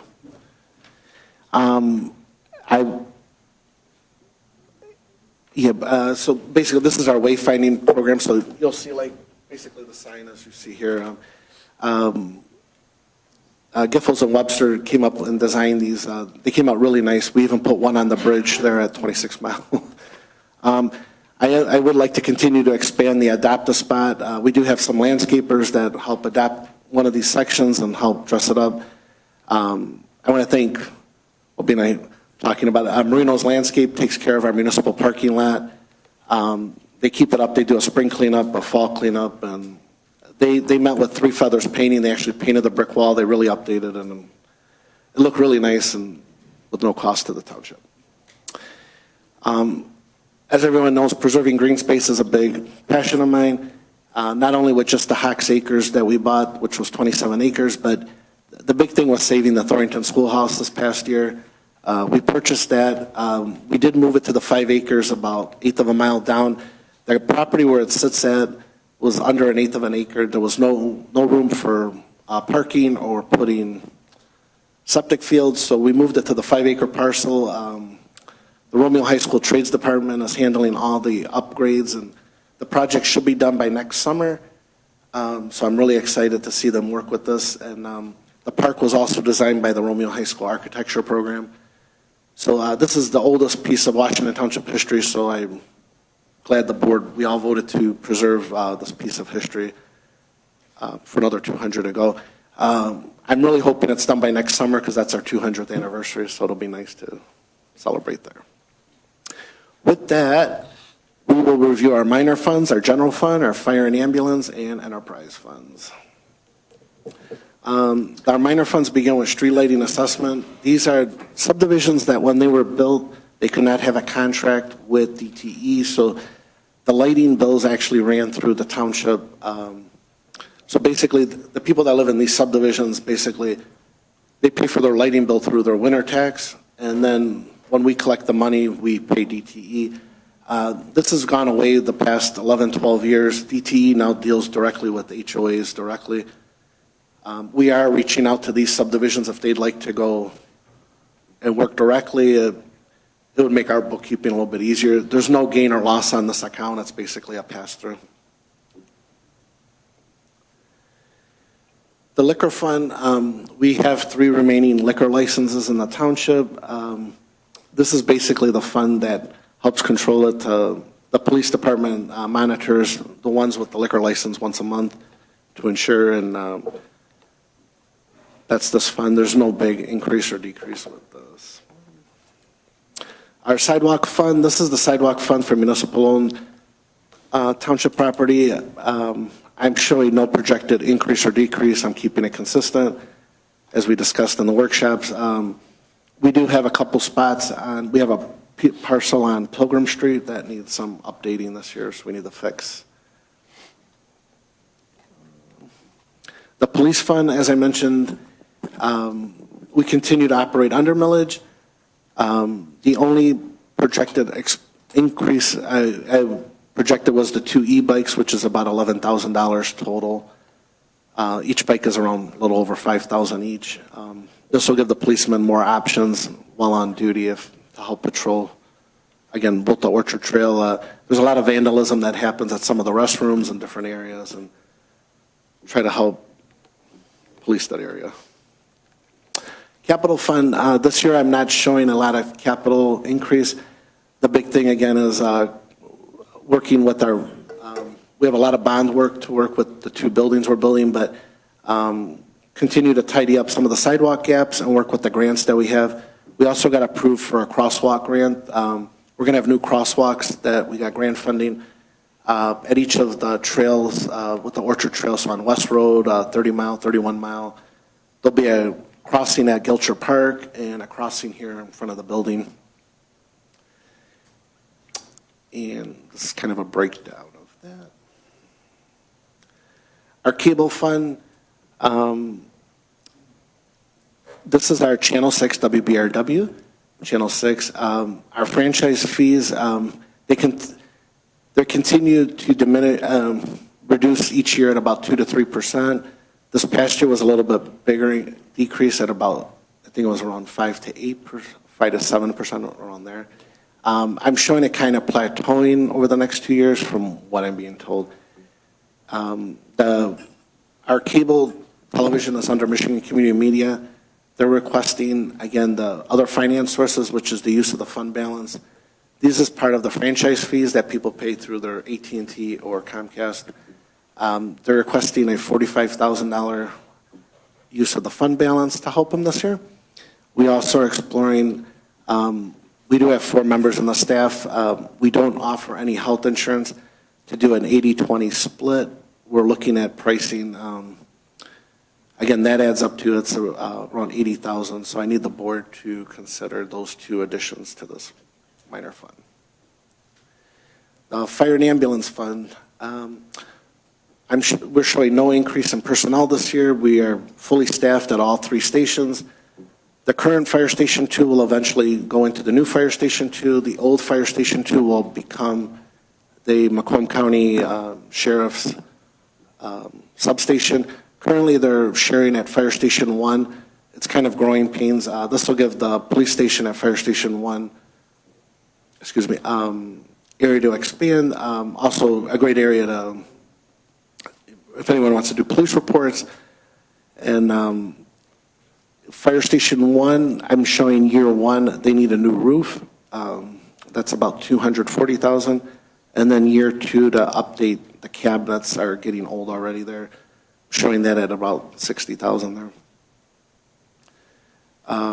You'll see the big big pickup in year 1. That, you'll see that is from the bond money to build the new building. So you'll see an increase in both expenditure and revenue, and then you'll see it return back on year 2. For the public to understand, we're doing a bond to pay it off over 20 years. We do have the cash to pay it all off, but it just makes more sense to have the funds in hand rather than spend it all and over the next 20 years just pay it off since our interest rates are so low due to our high bond rating. Ambulance, you'll see the big pickup in year 1 as well for the new fire, for the ambulance there of $350,000, and then you'll see it reduce back down in year 2. Again, we have about 38 fire and paramedic specialists in our township. We're grateful for all they do. They do a great job. I'm always getting compliments from the public on all they do here in our township.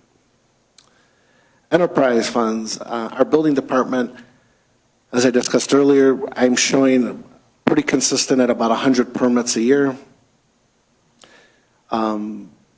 You'll see there's no real big expenditure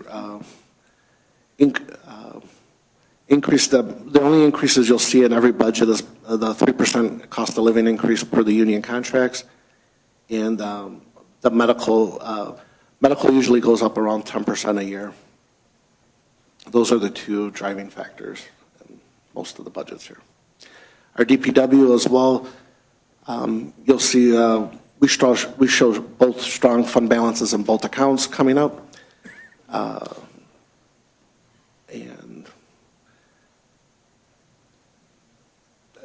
basically discussing the projects that we discussed a little while ago. Yeah.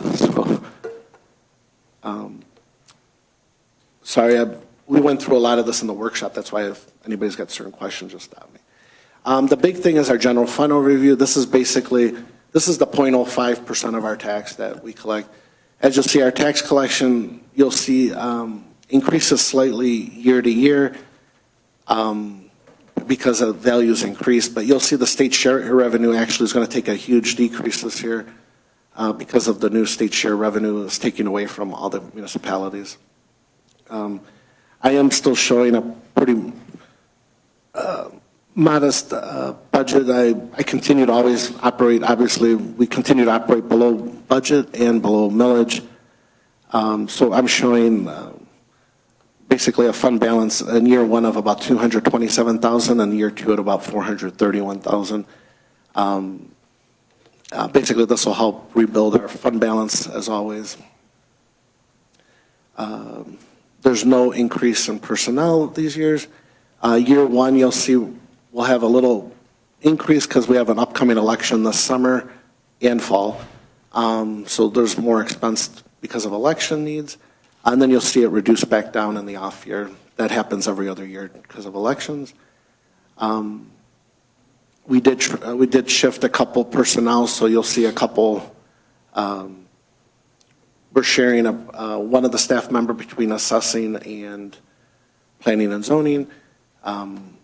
And then one level 3 assessor was not replaced, but we replaced the personnel with a admin assistant, so we saved money there as well. Our Parks and Rec budget is actually handled by the Romeo Washington Bruce Parks and Recreation. That was put together by the commission. They are working on pavilions at parks, the Thornton Park, our Hawks Acres, restrooms at parks, possibly a splash park at Aikman, developing new parks, and working with Romeo Student Designs. If some of you remember, about 3 years ago, we redid the parking lot here. When the parking lot was open, we ran a lot of infrastructure under the ground. We brought water, sewer, electrical, all to the back of the park, which will now, we can start putting a pavilion and bathroom back here. The Porta Johns just get on my nerve back here. I think we deserve normal bathrooms here. With that, thank you for all your attention.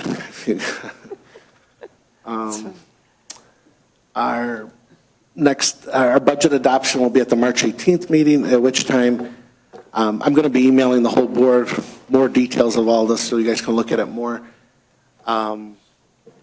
With that, I'll make a motion to open public hearing on the budget. Do I have a support? Support. Supported by Chaplin. All in favor? Aye. Okay, motion passed. If anybody would like to make any comments or suggestions on the budget, please feel free to come to the podium. State your name and address. You have 3 minutes. You can always email me or any of the board members as well if you don't want to talk about it. Supervisor Previti, you glossed over the 30-mile and Van Dyke freeway. Yeah, that's part of the file. Oh, I didn't know if you wanted to make a point of that. We're fixing that. Yeah, part of our bond, I mean, you guys can come up. Part of our bond is we're improving the intersection at 30 Mile and M53 as well. I've been fighting that battle for about 6 years, and I think we've been fighting that longer than that, but MDOT just won't improve that intersection no matter all the stats we show them, reports, and you name it, we've given it to them, and they are going to improve it, so it'll make it a little bit safer, but to really fix it, you would need an overpass there, and they're not willing to do that. I keep saying they need like a merge lane. The areas are perpendicular.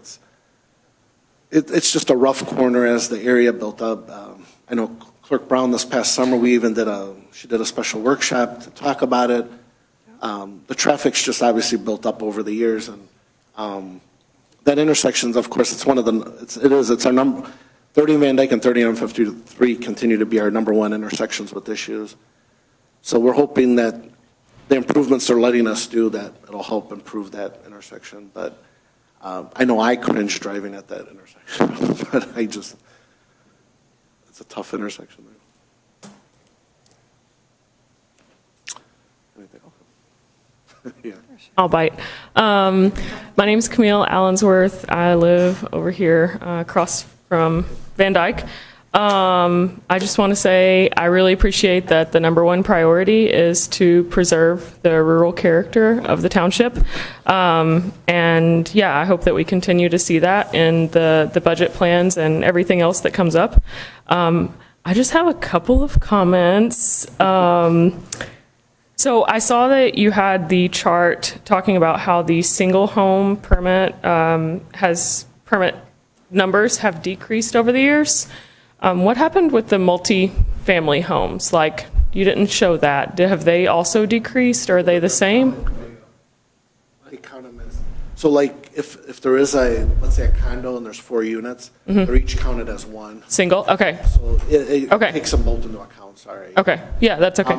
I don't agree with that, but that's how, I guess, all municipalities do that. Okay.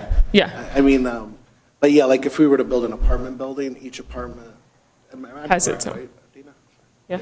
Each apartment's considered its own permit, so Okay. it's I don't necessarily agree with it. But That's fine. It's just, yeah, it seemed like it was misleading with the having it separate, but understanding they're together. No, cool. yeah. And then you said that all of the positions on have been filled. Attention, yeah. I wonder if you can say have more about lunch. that. So I am interviewing a few people for the planning commission. Okay. I just, as you may understand, they're kind of leery about joining at this point, but we need to fill that spot, so I need to pull that trigger. So are you still accepting applications for the planning commission? Yeah. Okay, so that's happening. Okay, cool, thank you. And okay, you get the gold star for me. This one is just a personal one. Like, I am a cyclist and I frequent the Macomb Orchard Trail. I saw the inclusion of e-bikes for the police to patrol that. I just want to have a little advocacy here. Like, I strongly, very strongly beg that you do not have those, whatever e-bikes you purchase. You know, that $5,000 price range seems that they're probably going to be pretty intense ones, because I have some nice bikes, and I know that that's a nice price. That's a pretty nice bike. Yeah. I would recommend that they would not be throttle. There's no reason for anyone to be on the Macomb Orchard Trail with that kind of bike, even if they are supposed to be protecting us. Having something going too fast there creates problems for other users. It is jarring to have someone come up to you very quickly. So please just try to keep that in mind as you're looking to make that purchase. I don't envision them speeding, but I don't. No, but if there's an accident or an emergency, they probably are going to go fast. They're going to have. If there was an accident or an emergency, like, how do they get there now? No. Not easy. Trustee Milam sits on the committee for representing us on the trail. Oh, okay. There's a law, we can't have the I throttle think at there's all. a certain. Yeah. So it's not a problem. Even for the police, they can't. We can't, it's a law. Great, for the okay. county. Yeah, awesome, yeah. That's perfect, that's all I want, because I know we can't. So I just wanted to make sure that it wasn't like, oh, the people policing. Thank you so much. I did think about that cost, but I think Supervisor Privity, when he was saying 5,000, he's probably got to outfit these bikes. Right. Sure. Do other Yeah. things and not just, you know. Yeah. Yeah, I'm sorry. I mean, Yeah, obviously it's probably inflated for police, but yeah, there's bells and whistles. Whatever. yeah. Honestly, Lights and sirens. the price is not as concerned as that it's not a throttle. So, yeah, thank you so much. That's everything that I had. Yeah. Thank you. If I can Thank just, you. if I can still just go ride at back 10 to speed, so I don't know. the permits, I don't know if those numbers, how they got those numbers for the single-family permits. I don't want to speak on behalf of the building department. I get them So from the building department. yeah, I'm just not sure if it's divided, you know, if multifamily is in a different category. Now, I just don't want to speak Yeah, I on mean, behalf that's of the way them. they explained to me that whether it's condos or apartments, they're all counted as one. That's what they've told me. Okay. I mean, if I'm wrong, I can update a little bit. I ask them every month.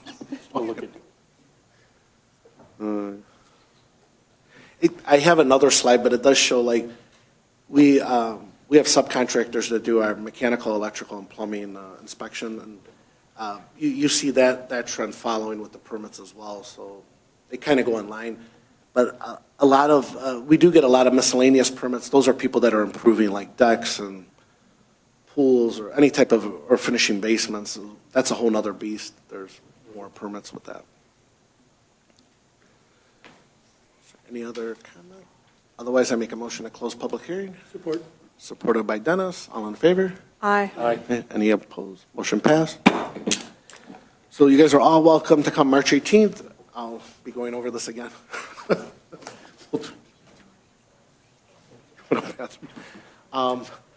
Sorry, can we take a 5-minute bathroom break? We need a few people. Bathroom break. Recess. I make a motion for a 5-minute recess. We'll Support. come back in 5 minutes, supported by Chaplin. All in favor? Aye. Okay. So you guys don't have to leave or 5 use minutes. the bathroom.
Yes. So it was unanimous? Yes.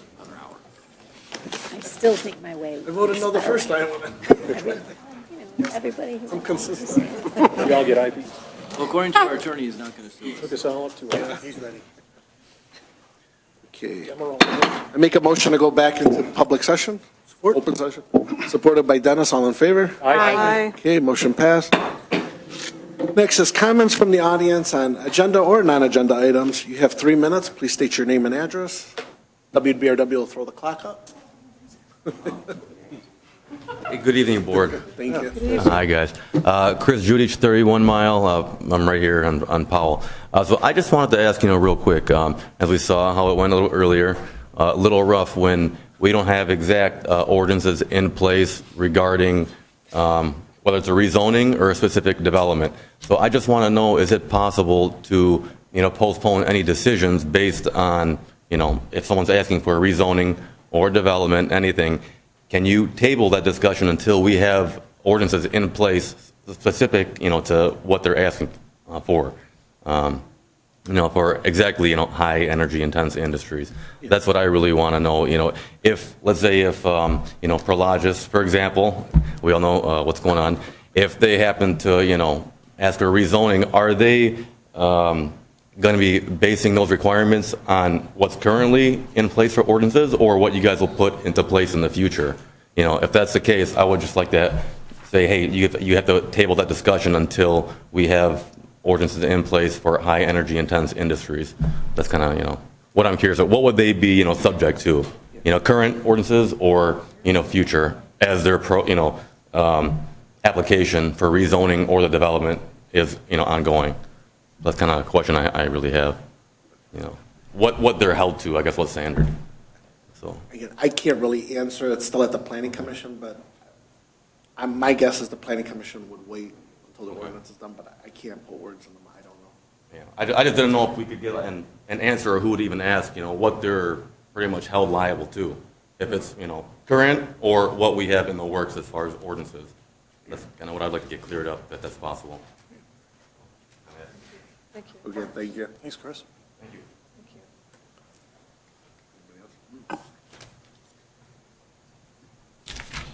Good evening. My name is John Tarlow. I live at 36 in Romeo Plank in Armada Township. I want to start by thanking the board for directing the Planning Commission to begin developing ordinances related to high energy intensive developments, or HIDEs.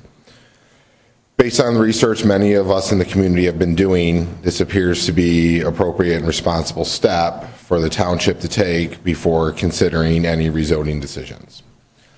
HIDEs, which include data centers, operate very differently from traditional industrial or commercial buildings. They run continuously, require significant infrastructure, mechanical demand, and have unique impacts related to the environment and resource consumption. Because of that, it makes sense that the township would take time to make sure its zoning ordinances are clear and up to date before evaluating any specific proposal. To that end, the residents community strongly advises the board to delay any HIDE approvals until after ordinance work is completed. Strong ordinances help everyone involved. They help protect the residents and the surrounding neighborhoods. They give future applicants clear expectations about what standards they must meet, and they also help protect the township legally by showing that decisions are being made based on established, consistent rules rather than a single project. We appreciate that the board has chosen to move forward with a thoughtful planning process instead of rushing into a permanent zoning decision.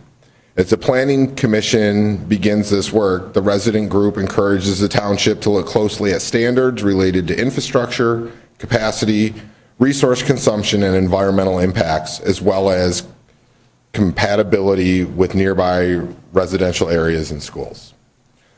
Taking the time now to establish clear, well-considered ordinances will ensure that Washington Township is prepared to evaluate any future proposal carefully, transparently, and in a way that protects the long-term interests of the community. Thank you. Thank you.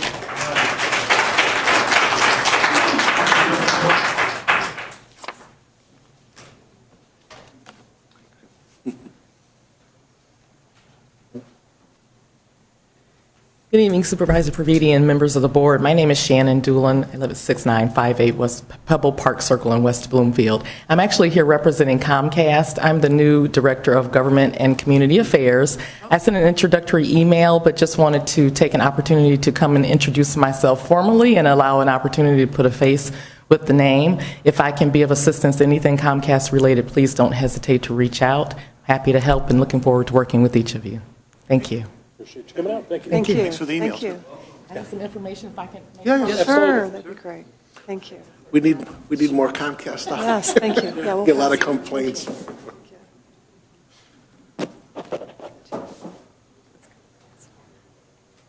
Anybody else?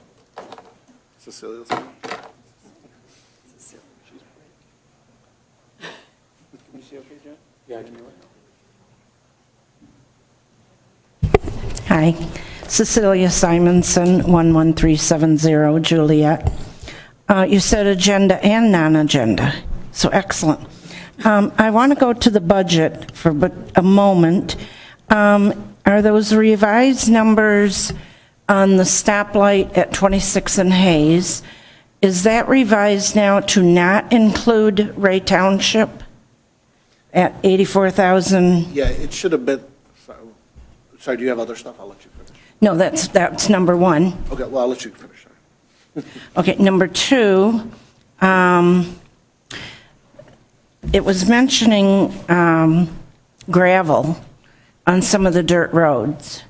Now, I hope no one's here from 31 Mile Road, because 31 Mile Road has so much gravel that when I go to visit some of my friends, my car scrapes getting onto the road. That's just one note. And then another one, a friend of mine, Dan Bartolota Sr., filed paperwork to become on the ballot for county commissioner. Okay? Thank you. I mean, I can answer the, our cost, it's Washington, Romeo and Bruce, oh my God. Wrong tri-community. Right, thank you. Sorry, Washington, Shelby, and Macomb Township. Yes. All three boards, we voted, it's 86,000 apiece. Oh, okay. Put that in. It would have been about roughly 20,000 cheaper for each of us, but Ray Township isn't partaking in it.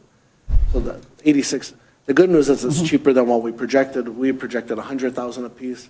The bad news is we're picking up another tab. What helped offset it was the county got a grant from the government to help bring the cost down, which is good. Again, there's too many accidents at an intersection. I know. We don't want to wait It's for Ray, we priceless. just want to move forward.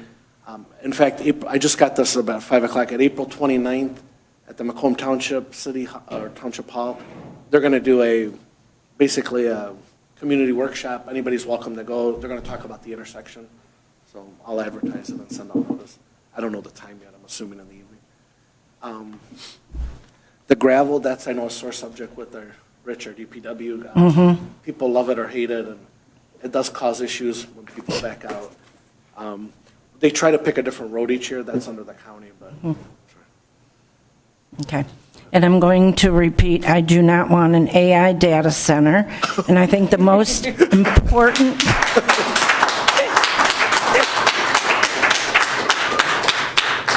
There was a gentleman at the coffee and conversation hour who had vestibular damage. And I think that's one that is kind of an underlying thing we really need to look at. Yeah. Thank you very much. Thank you. Thank you.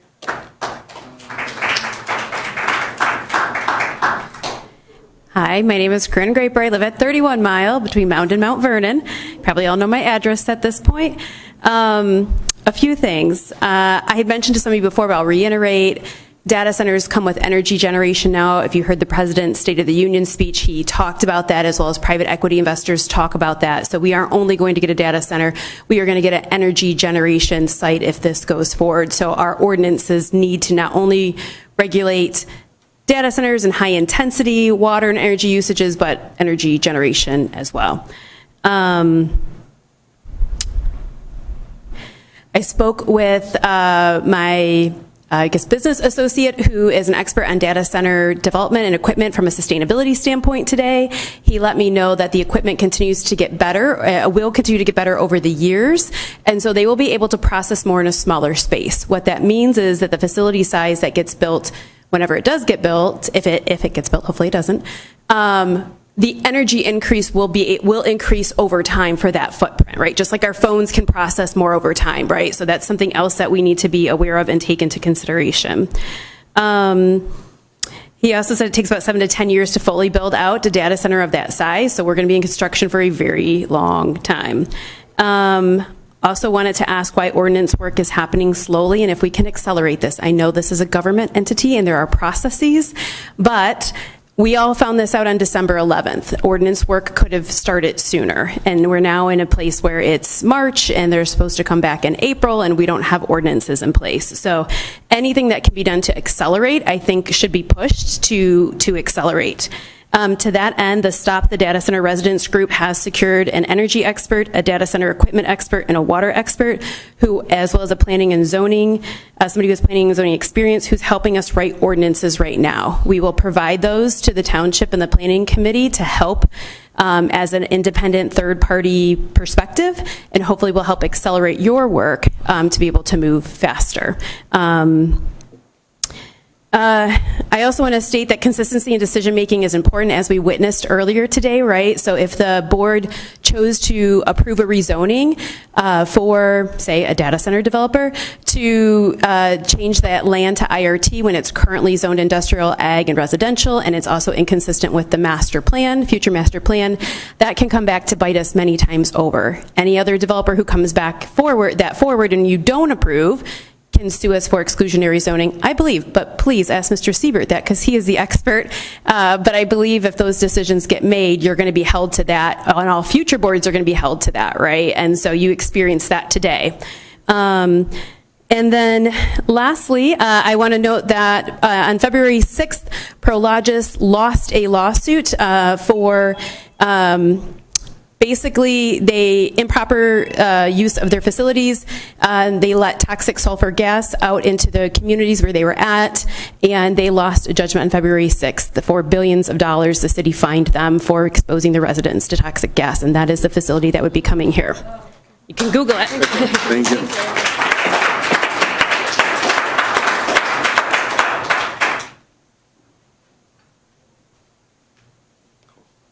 Good evening, Carlos Pisano. I live here in Dulwich.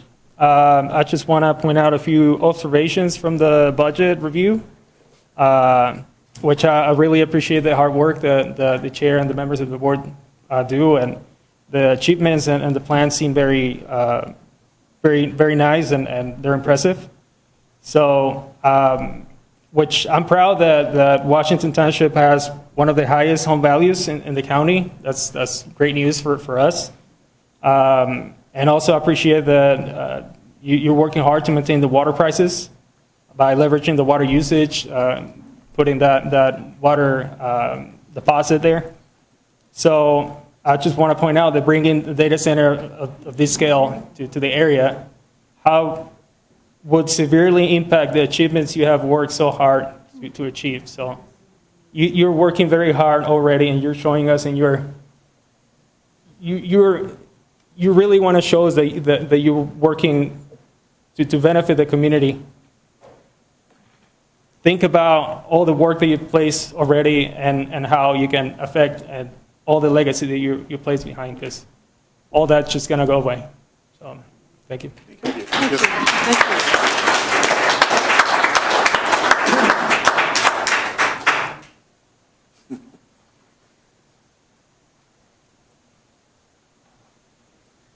Hi, my name's Tony Maurer. I'm actually from Okemos 5035 Campus Hill Drive. So I'm here also to talk about the data center, specifically about energy. I just wanted to make sure that the board was aware. I don't know if you saw the Detroit News article that came out regarding how other municipalities, their data center agreements have been handled by the Michigan Public Service Commission. So Michigan Public Service Commission state pretty much the only entity whose job it is to make sure that us, the ratepayers, don't finance, big energy-hungry deals like data centers. So they had a big deal, 1.8 gigawatt data center in Saline that they had to issue approval of. They were not allowed to view the unredacted contract with the Saline data center unless they signed an NDA. 39 employees of the Michigan Public Service Commission signed non-disclosure agreements with DTE. Only then were they allowed to give, so even the commissioners that were voting on this, on whether to approve or not approve this contract, weren't able to view the final contract because they didn't sign that non-disclosure agreement. I think that shows a very big issue when we have, especially in the aftermath of the Public Service Commission also voting to approve a massive rate hike for DTE when we only had 2.3% inflation. DTE gets a 4.1% rate hike. We need to make sure that the actions that this township and other townships across the state don't add to the problem, and we can't trust the Michigan Public Service Commission to make sure that doesn't happen, because they have a very poor track record of holding these utilities, holding these big companies accountable. I also just like to make a quick public service announcement. I do have a petition here for a statewide moratorium on data centers. If you have not grabbed one yet, please find me in the back. I would love to give one to you, and thank you all for having me. Thank you. Thank you.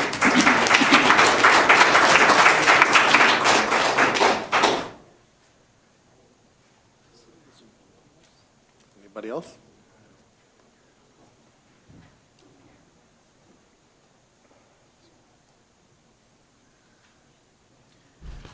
Good evening. My name is Alex Portel. I actually live in Shelby Township, but I'm speaking on behalf of my grandmother who lives in Romeo at 30 Mile. So I'd like to bring attention, if not already, especially to your expert here, about something very specific about these data centers is the phenomenon called bad harmonics related to the electrical grid, which is erratic spikes and dips of voltage up and down. Dips in voltage, the colloquial term would be brownouts. So in this article I found from Bloomberg from January 2025, talks about how, well, harmonics are a good canary in the coal mine for future problems. These distorted power readings of these bad harmonics can be detected within 50 miles. So we could be affected by something potentially from Ann Arbor area, if I'm not mistaken. But also the worst distortions can occur in a 20-mile radius. Let's see. As we know, data centers are built quickly, within 1 year to 2 years of announcement, which I'm very happy to see that we have a pause for at least 1 year. Hopefully there will be a data center crash and they'll stop what they're doing. There's a figure says that 3.1 trillion of grid infrastructure investments are required before the year 2030 to meet this new demand. Yet we've only spent, it says 2 billion, but forgive me on that. So I'd like to ask, if I'm not mistaken, your expert here, Mr. Forgive me, Siebert, are you familiar with this phenomenon of bad harmonics? So you can't adjust the... Oh, I'm sorry. Adjust the board, sorry. I'm sorry, forgive me. Is anyone here familiar with bad harmonics or voltage spikes and dips related to data centers? Sorry, it's your 3 minutes. You got to just... Okay, all right. Well, it's going to affect everybody directly or indirectly. I worry about people who aren't tech savvy, that don't have battery backups, that don't necessarily need electricity to live. Or say, they have to run a generator, they can't start the refrigerator because it's requiring too much peak power at startup. So we're not ready for this, especially with the push for electrical cars. So just wanted to let you know what bad harmonics are. Thank you. Thank you. Thank you. Thank you.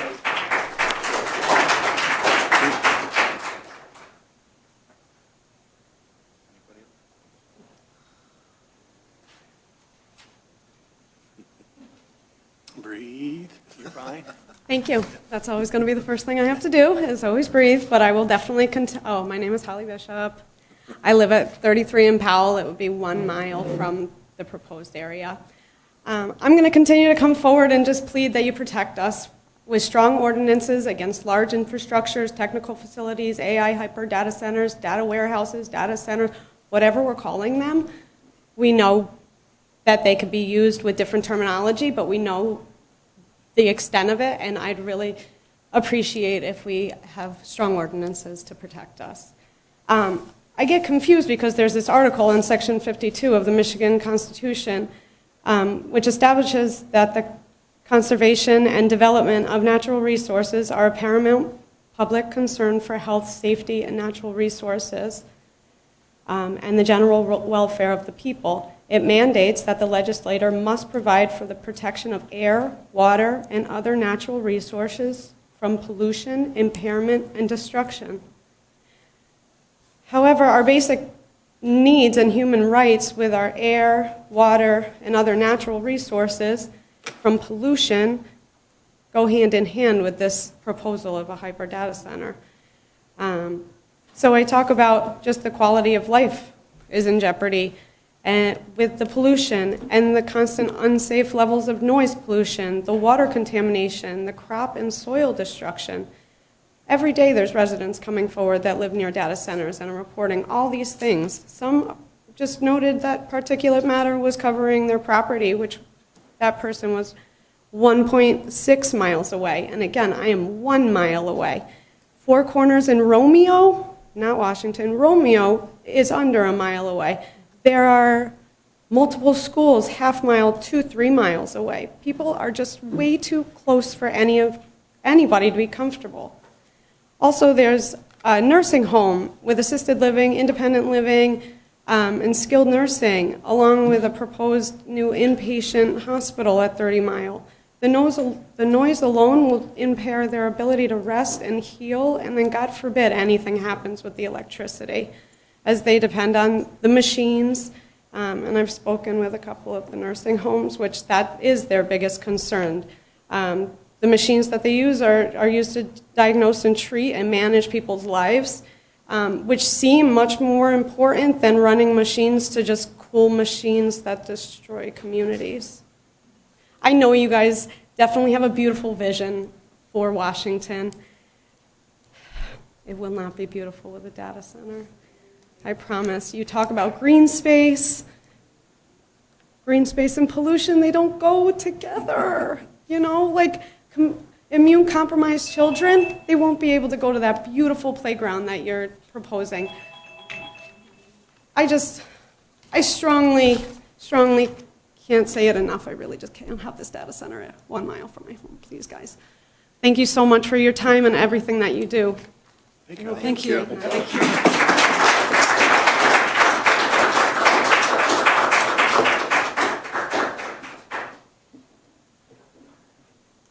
Hello, I'm Sam Avramov. I live at 34 in Romeo Plank. We have the first 2 houses there, and we're on wells. So my concern is when you see the one out in Utah that's been up for some time, they have a lake next to it, and they suck the water out of the lake. It goes through a tube, cools it, and goes back into the lake. High amount of water, and I'm thinking there's no lake over here. We have a water table. We're on wells. So my concern is if they suck enough water out of the ground, do they drop the water table? We're close. So this is an issue in my mind. Will it cripple all of us with our wells? So that's something I want you to consider when you look at it. Where do they think they're getting this water from? There's no city water there, right? I'm more looking for answers because I'm gathering my own info. No, there's city water. There is, so they can get it from that, not us? That's correct. Is that, did they submit a plan? There's no plan, so I don't know. That's what I wondered, if they showed you something, this is how it's going to be. Because I've heard that some now have a closed system, like radiator set up, where they can keep circulating it. Yes, that's true. They can, but we don't know if they're going to use that or not because they've submitted no plans on what they're going to do actually. So before you say yay or nay, are you going to have them show you the plan, I hope? Of course. Oh, Yeah. yes. I mean, because even though I don't live in Washington, I live closer to that thing than you guys do. It's going to change our lives, you know? So I didn't come here to fight with you, argue with you. I'm just gathering my info, and I want to thank you for your time. I get told I come off harsh, so I'm just... No, you're fine. Thank you. Thank you very much.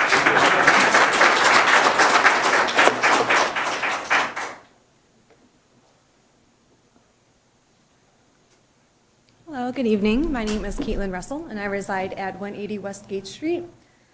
You'll never guess what I'm here to talk about. Of course, the data center. So at first, I actually wasn't going to speak. I was just going to observe, but I did observe a couple statements that I want to touch on, which was brought up earlier. So during, my husband and I just purchased a home in Bruce Township, and one of the biggest selling points was the community. We live just 1 mile north of downtown Romeo, and we love going and frequenting all the businesses. In the budget proposal, it was mentioned that our community does have one of the highest property values, and if the data center is built, that will be affected tremendously. The high rate of water was also mentioned in the budget proposal, and as a solution, members of the community are told not to run our sprinklers at peak hours. But what about a data center that's going to operate 24 hours a day? Are they not going to run during peak hours? No. It was just mentioned, what if it's a closed circuit? Even if it is a closed circuit, water will evaporate. It's just the high temperatures that it's going to be running through, therefore requiring more water. There was also a comment made about how you strive for responsible development, and that you think that we are doing a really good job with responsible development. Building a data center will contradict that completely. So I just ask that you continue to reconsider building a data center in the community, and I thank you for your time. Thank you. Thank you. Thank you. Thank you.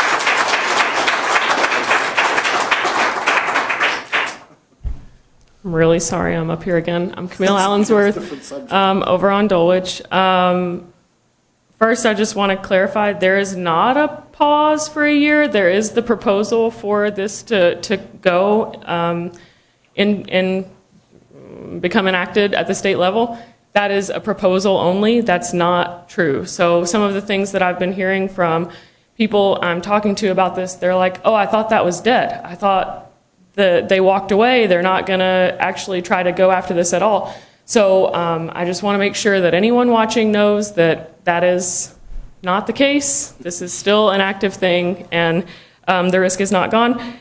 I also want to say that I really appreciate the board. I know that this is not before y'all right now, and this has taken a lot of your time.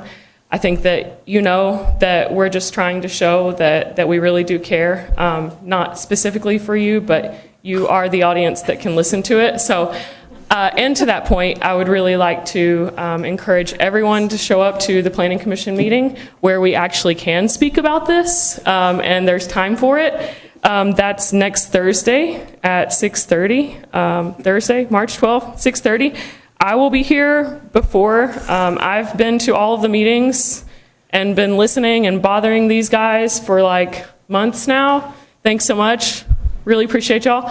So you can ask me the questions and I can try to tell you what I've learned from them. So yeah, to try to, But your husband didn't play the music this time. Sorry? Oh, no, yeah. He can, but, we got in trouble for that. It's not music. Yeah, not music. And then, Sound effects. yeah, I will be here early for the March 12th meeting, and I do have flyers if anyone needs information about the potential things that could come with the data center. Thank you so much. Thank you. Thank you.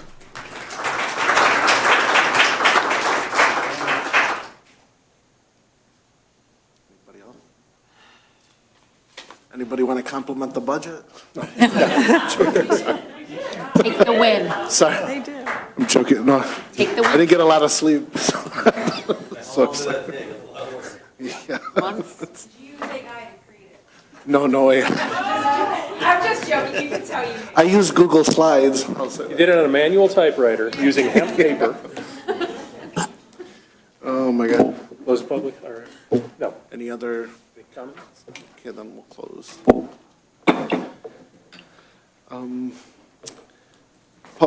Community announcements, elected officials updates. Sam, did you close? You did. Yeah, I closed the regular comments, sorry, yeah, thanks. That's what I was thinking. The Greater Washington Area Historical Society, we're celebrating the 199th birthday of Washington Township. That'll be held at the Abbey in Romeo. We're building up to our 200th anniversary next year. That'll be Friday, April 10th. If anybody's interested, there's flyers at the back table. Do that. That takes me. Let's see. I was last week, there's several bills before the state right now that the state is actually trying to take away planning and zoning ordinances away from the local municipalities. I went downtown, it's called SEMCOG, it's the Southeast Michigan Council of Governments. There was at least a couple hundred municipal leaders there from both sides of the party. But basically, we're trying to stop that. If they take away our rights, there's no point in having master plans, future land use, all that other stuff. Basically, as long as you have infrastructure, they can basically put in, if a house burns down next to you, I know it's a far-fetched analogy, but instead of building a house next to you, they could put an apartment, two-person apartment next to you. So it sounds very ludicrous, but we're asking everyone to reach out to your state reps.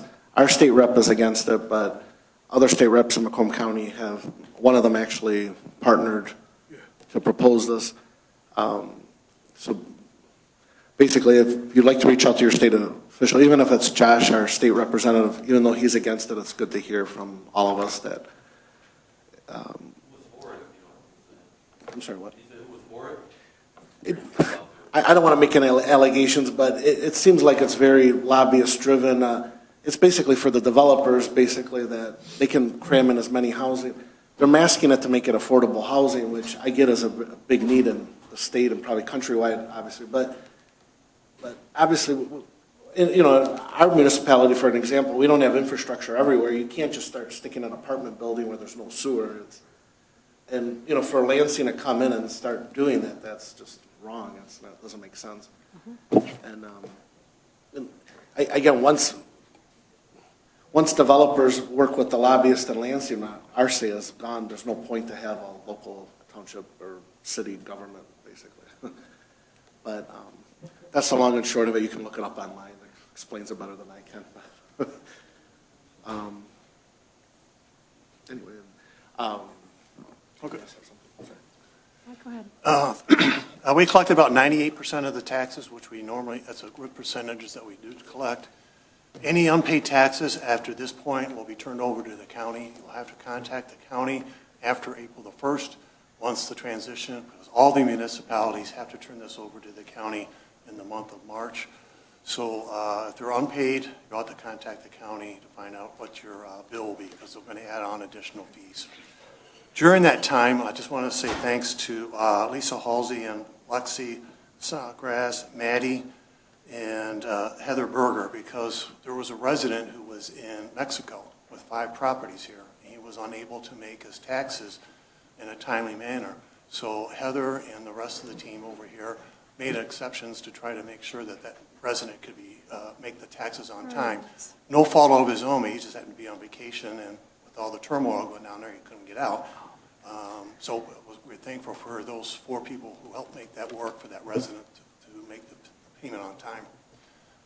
To the residents that are here, it's very nice to see everybody here being cordial and respectful. I'm getting to know some of the faces and the names now. So I appreciate you coming out and explaining and giving very detailed information on data centers. So thank you for doing that and being cordial and polite, not only for your group, for our group as well. So thank you very much for doing that. Thank you.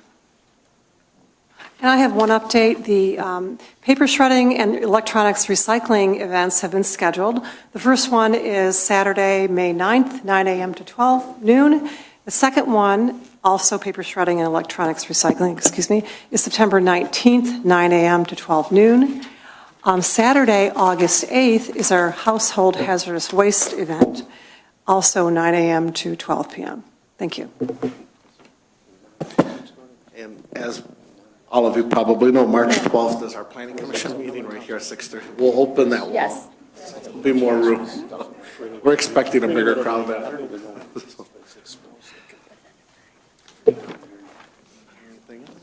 We have no ZBA this month. So, thank you, everyone, for, as Mike Nicely, our treasurer, said, I appreciate everyone being cordial. It makes everything go smooth. I just want to wish my daughter, today's her 10th birthday, my daughter Lucia, so I'm over here. So happy birthday to my daughter, sorry. With that, I make a motion to adjourn the meeting. Supported by Stevenson, all in favor? Aye. Okay, motion, meeting adjourned. Thank you. Thank you all for coming out. First one in the books. Yeah.